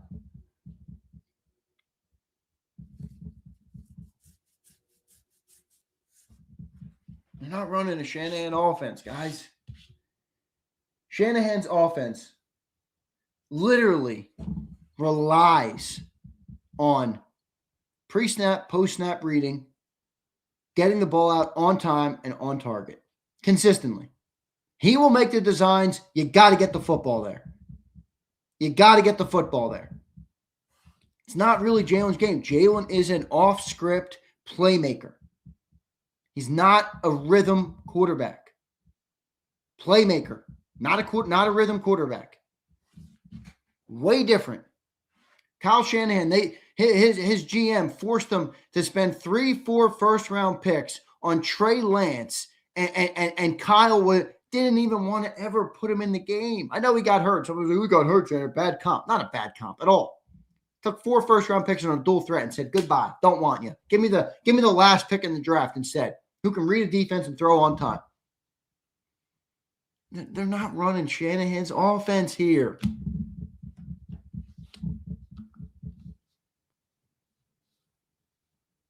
my gosh. Reyes, McDaniel would be elated to have a QB. All right. We're just, yeah. Doodoo says, I've seen Hurts read defenses, so it's not Hurts. It's the consistency, Doodoo crew. You need to consider every time Shanahan's offense is run, every single play in and play out by getting the ball out on time. And, by the way, over the middle. How many throws does Brock Purdy have over the middle where he layers it over the linebacker under the safeties? That's a hard thing to do, dude. Jalen can do it, but he doesn't do it all that consistently. Here's Tea Time. Tua is an on-time thrower now. Hey, Tea Time, how successful has the Miami Dolphins been with Tua? You might have emphasized my point even more, dude. He's more on time than Hurts.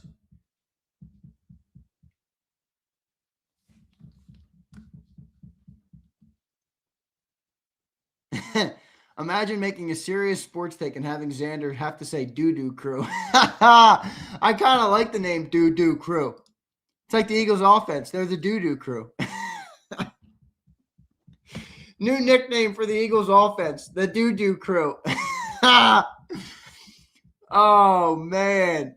The doo-doo crew offense. Oh, man. That's funny.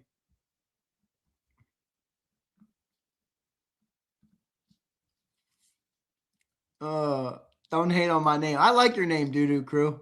It's the Eagles offense, bro. That's what you are. Doo-Doo Crew in the house. Here's Brandon. Brandon, thanks for the support, bro. Appreciate the super chats. Z, so you think just running back one more time with this squad and new offensive coordinator is what happens? It feels like that's the most likely. If so, and that fails, do we move on from Hurts and Sirianni the following year and start? Yes, that's what I think. That's, Brandon, that looks likely. It either works next year with a new OC, or you're probably resetting the slate after next year. And Tua is straight ass cheeks. I do agree with that. Nada says, I think this is where I am with Jalen. Jalen's mobility is what makes him special, and he doesn't seem to be mobile anymore. That's a problem. I agree.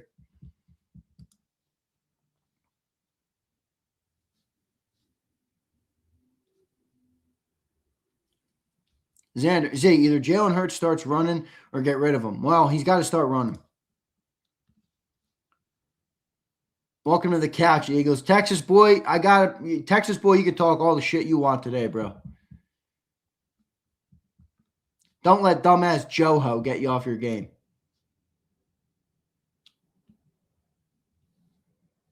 And Preston says, what's your definition of work, Dozy? No, it's not about where they go in the season. It's about the offense, man. You can lose any playoff game, even with a great offense. The offense sucked all year, Preston. We all saw it. We all knew it. We all felt it. We all tried to act like it didn't exist or it wasn't going to be as big of a problem as it was. And ultimately, it ends up what got them. So that's what's working to me. Working isn't where they go in the playoffs. working is the offense somewhat competent? Are we going to go into a playoff game next year and not think, well, the offense could cost us because they can barely score 20 points on the worst defense in football, which they didn't, by the way.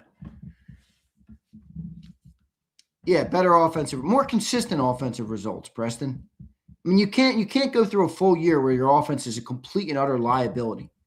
This is exactly what A.J. Brown said in his comments. I know everybody's mad at A.J. for tweeting. If you listen to his comments, as my boy Chris 3K said last night, I get it. It never worked. It didn't fix it. But the problem, he said, is ultimately why they lost. Now, my bone to pick with A.J. is fucking drop the ball, played your worst game in the biggest moment. Come on. But you can't just rely on the defense to bail you out every week.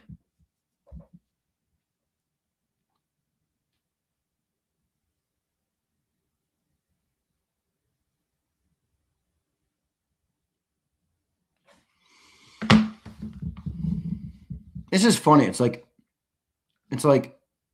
everybody's all this hell-bent on the new OC. And I get it. Like they're gonna go to a new OC. But like we brought in Kellen Moore last year. Like, isn't he the textbook example of somebody that can come in and elevate your passing game? Right, he is. He had 2,900 passing yards last year and 18 passing touchdowns. Like, hello. Hello. Wasn't that good? I don't know. I'm just asking the question. Like I don't know what people are expecting. Fire Kevin Patullo and all is right in Eagle Land. Wait, how about the wild card? Marcus hits us with the wild card. What if they don't fire Patullo? Oh, God. Is that possible they don't fire Patullo?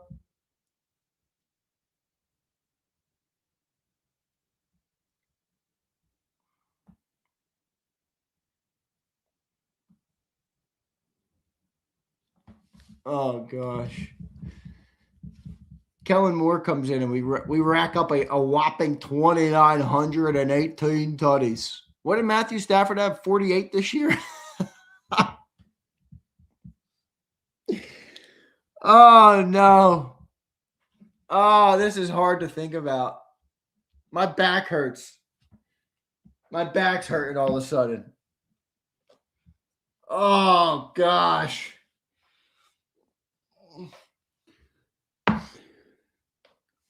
Oh, man. I agree, Gary. It could be possible.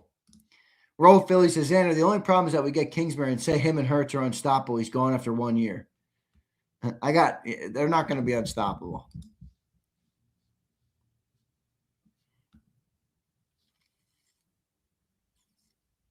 From trying to carry this fandom, Z, it's not why I race. Because the offense blows. And I'm tired of you pretending it doesn't.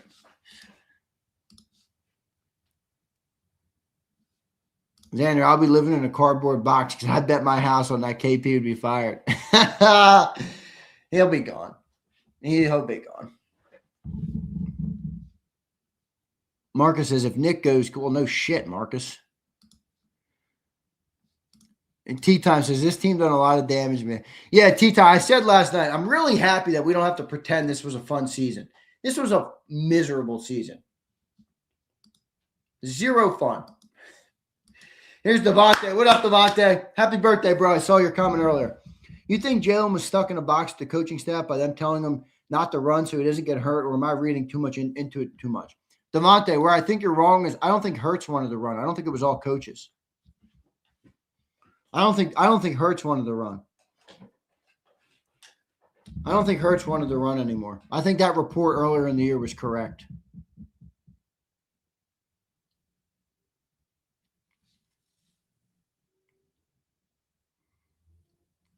Cancun on 3. Except most of us are we we're all working people. We're not athletes, so we can't just take a plane to Cancun at any given moment. We'll be here working. We'll be, as I assume all of you are today on this fine Monday.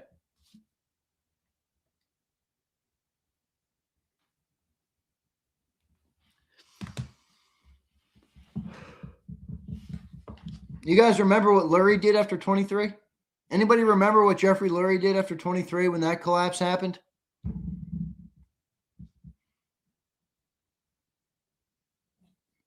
What's with the red sweat? That's for his kids. The red sweatband. The NFL fined him for wearing red shoes because his daughter likes to see him on the TV and in the game. So I think he wears the red so his daughter can see him. There you go. Bought a yacht. Jeffrey Lurie, he's not yacht shopping this year. He's private jet shopping, folks. Jeffrey Lurie's like, fuck this team and fuck that $200 million offense. I'm going to go spend $200 million on a plane. At least it'll work. Oh, man. He's going plane shopping, boys. This dude's buying a 747 Boeing, baby. Yeah, buddy. He's buying that 747. How much does a 747 cost? Oh, $400 million for the cost of 2 Eagles offensive seasons. You can have yourself a Boeing 747, Jeffrey Lurie. He's going to say, take it. I'll take it. I will take it.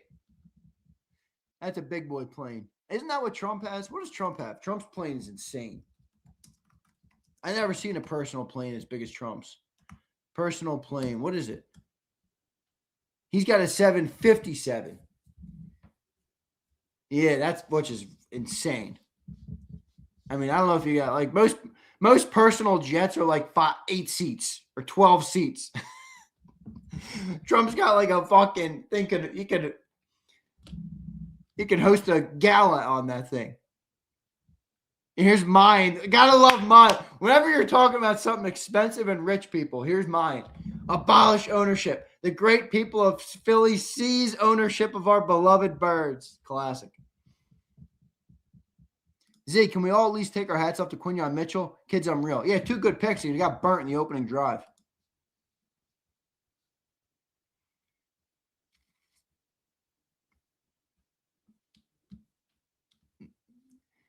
Give me that Boeing, baby. Jeffrey Lurie's like, I'm going to get the Boeing and I'm going to fly around and take people where I want to take them. Don't go to the island, Jeffrey. Just don't go to that island, all right, brother? Don't take the 47 to the island.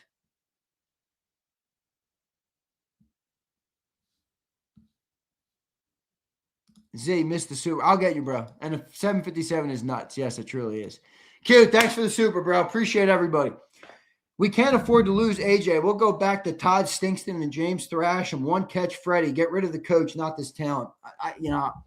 Q, I kind of agree, but at the end of the day, Q, I don't think he wants to be here, dude. Like, I think AJ Brown wants out. I think he wants out. I really do. I don't think he wants to be here anymore. Like, I just think he's miserable here. Yeah, 747 is bigger than the 5. Yeah, that's right. But still, 757 is fucking crazy for a personal plane. You guys know what the cost to even fly that thing on a daily basis is? Or a weekly basis or a monthly basis? That is nuts.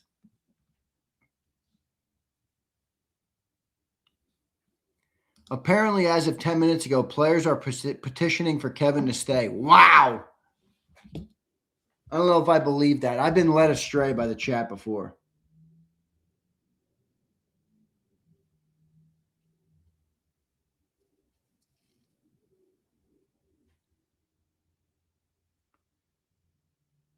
$100K per hour. That sounds pretty light, Zeal. $100K per hour? No way. It's got to be more than that. Cost to fly a 757 per hour. Wow, less than that. Fuel is $10K per hour. Wow, that's not bad. Maybe we'll pick one up, everybody. What do you think? Maybe we'll pick one up. I'm just kidding. I'm a fucking brokey. I can't pick up shit. I can barely pick up a piece of meat tonight at the grocery fucking store. Are you kidding me? Give me the Boeing 757. 25 racks per hour. Here's Brandon. Lurie gets a 757, and we get Todd Pinkston, James Thrash, and Riley Cooper. Oh, man, that's funny. T-Time. We thought it was a Temu defense. It was a Temu offense. Yeah, that's exactly right, T-Time. Temu offense, to say the least. I saw that, Reyes. We just read that, but you don't listen, Reyes. You don't listen.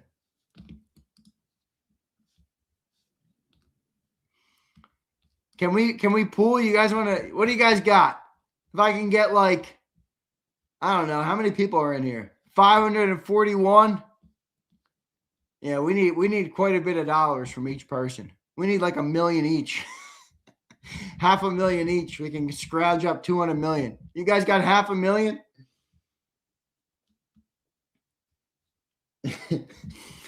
$500,000, maybe $500,000 in debt each. Oh man. Oh man.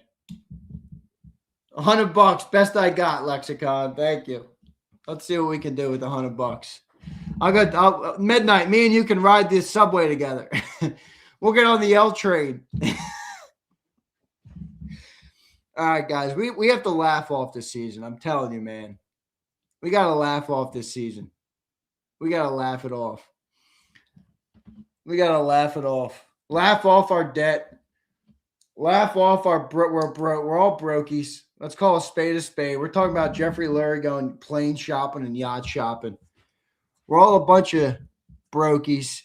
Our football team fucking stinks. The offense absolutely blows. That's all right. That's all right.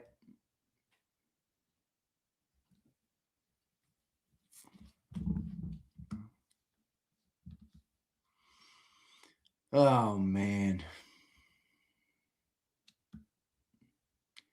Yeah, I can't find anything. That might have been fake news. Here's Pumper. Yo, Gargano went crazy on Nick while Mike Garofalo was on his show. Dogged a media calling for Nick's head. Brian Pumper knew it all along. Nick's not going anywhere.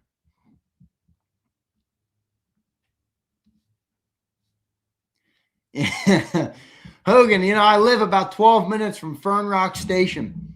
I used to go down to Fern Rock and take the subway down to Girard Avenue. Get off, go to high school, or take it down to Penn Station, baby. Get off, go to a Sixers game. I love taking the Broad Street line to the Sixers game.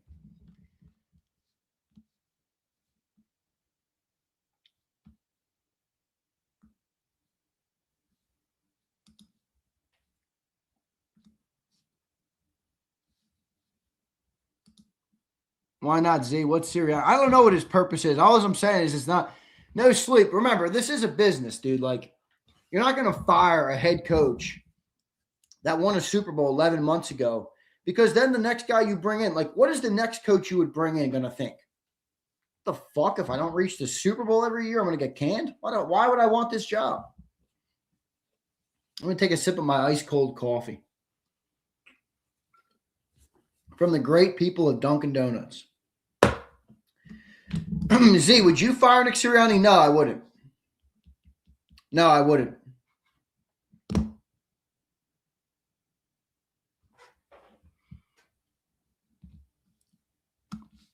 Yeah, Preston, me too.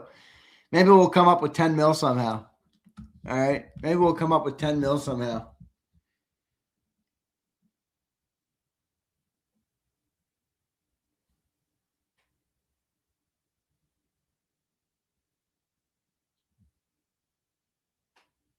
Oh, you know what I love doing? I love going on Twitter, and I don't know, some Federal Reserve thing came out last night. I love looking at all the people on Twitter who go from foreign policy experts to economic experts to social justice warriors to they know everything on Twitter. They know everything on Twitter, including Eagles fans, by the way. They know everything too on Twitter. J-Mac, Eagles' new OC. I don't know how that would work.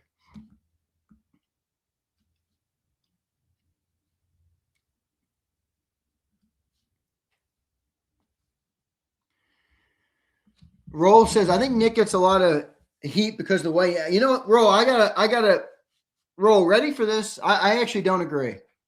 While I do agree it contributes to it, I don't think it's the main cause. Like Ben Johnson acts emotional sometimes, doesn't he? Fuck the Packers in the locker room the other night. But everybody knows his value. Everybody knows what Ben Johnson can do. Everybody knows what his skill set is. Everybody knows how good of an offensive mind he is. So he gets a pass. Nobody knows what Nick's good at. Nobody knows what Nick's specialty is. Nobody knows if Nick is a good offensive mind. Nobody knows if Nick knows his ass from a hole in the wall. So the antics add to it, but they're not the foundation of it. The antics add to it, but they're not the foundation of it. Wow, look at this. Tig, what's up, man? 10 past 3 a.m. here in Melbourne, Australia. Still can't get to sleep. I'm still in shock after the loss. I never get to watch this live. Thanks to Zander and John for keeping it real. Thank you, brother. I'm sorry that you live in Australia. I'm just kidding. I'm sorry you live in Aussie, though. All right? I'm sorry. If you want to come on over to Philly ever, you hit me up. All right? We'll go grab a cheesesteak together. All right?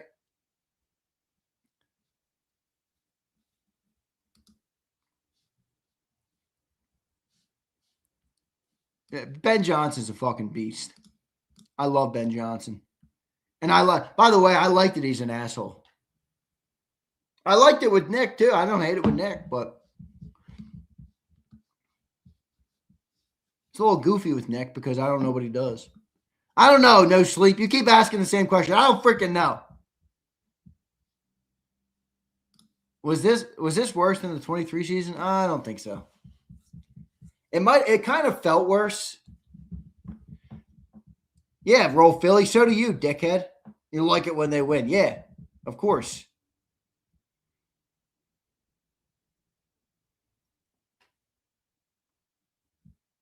It felt worse, didn't it?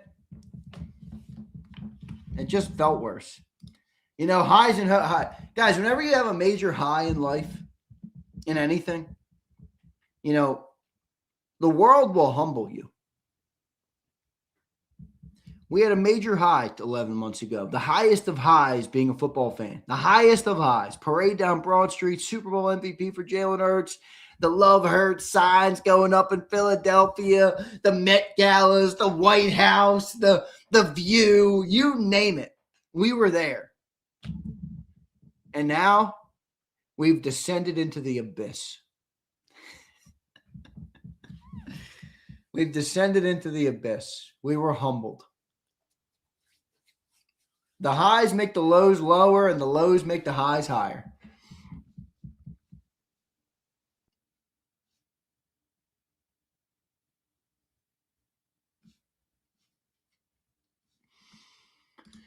All right, guys. Good show today. Good show today. Let me get the hell out of here. You know, am I sad? I don't know. I think at the end of the day, in the last week or two, I tried to be more optimistic because I'm an Eagle fan and I run an Eagle channel and I already got enough negativity from John and Sills, and I tried to be a little optimistic and I tried to say, hey, the team's been super successful. Let's give them the credit. Woo, do. I think we all knew that what was coming. You know? I think we all knew what was coming. And that's their fate. That's what they lived. That's how it all played out. So I got some things to work on, some things to do personally. I'm not going to let the Eagles ruin everything for me. All right. It sucks they lost, but on to the next thing, on to the next thing. All right. And away we go. Fire up the draft, everybody. Yeah, car shows. That sounds good. Dirty Air. Can you get me to another NASCAR event? That was like the highlight of my off season. Can I do that again, bro? I don't want to beg you, but I'd like to do that again. Maybe I'll go to a Sixers game. Go watch my boy Tyrese Maxey and VJ Edgecombe ball out a little bit. Go drive the vet around a little bit. Make some content. I gotta build my own personal career out a little bit more. Gotta focus on that. We got a lot of shit happening. So I love all you guys. I appreciate all you guys. Tough season. It's over. It's done and it's dusted. We got Paul Mancini giving mock drafts in the chat. And off and away we go. All right. Into the off-season abyss. Roll. It's either going to be miserable or it's going to be good. Tomorrow we'll do a little mock draft. By the way, I'll remind you guys, we got some big free agents. Some big free agents. Gary, I'm actually kind of interested in that idea because I know the YouTube game, so we can build that up. I got to modify my approach. Let me go find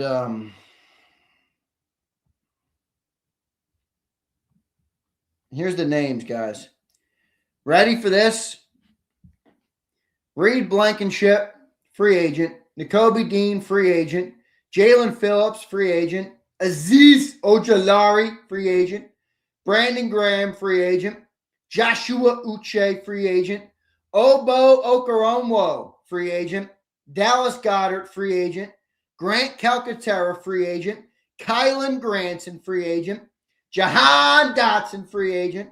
A.J. Dillon, free agent. Braden Mann, free agent. Fred Johnson, free agent. Brett Toth, free agent. Matt Pryor, free agent. And Sam Howell, free agent.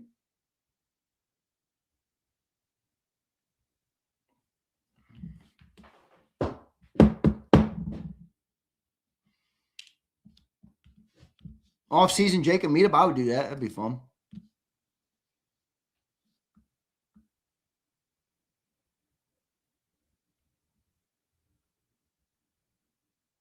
Mock drafts in January. Hate to see it. Roll, that's our life. Thanks to the offense, which you've been defending all year, Roll. Hey, Roll, you've been defending the offense all year, and now the offense is the reason that you're doing mock drafts in January. Now you got to take your medicine. Now you got to take your medicine, Roll Philly. Here's my boy Tony. Tony, I'm coming over and we're doing some Corvette content, all right? I'm coming over, Tony. Make room. Fucking make room, Tony. I'm just kidding. I will do some Corvette content. That'd be pretty fun.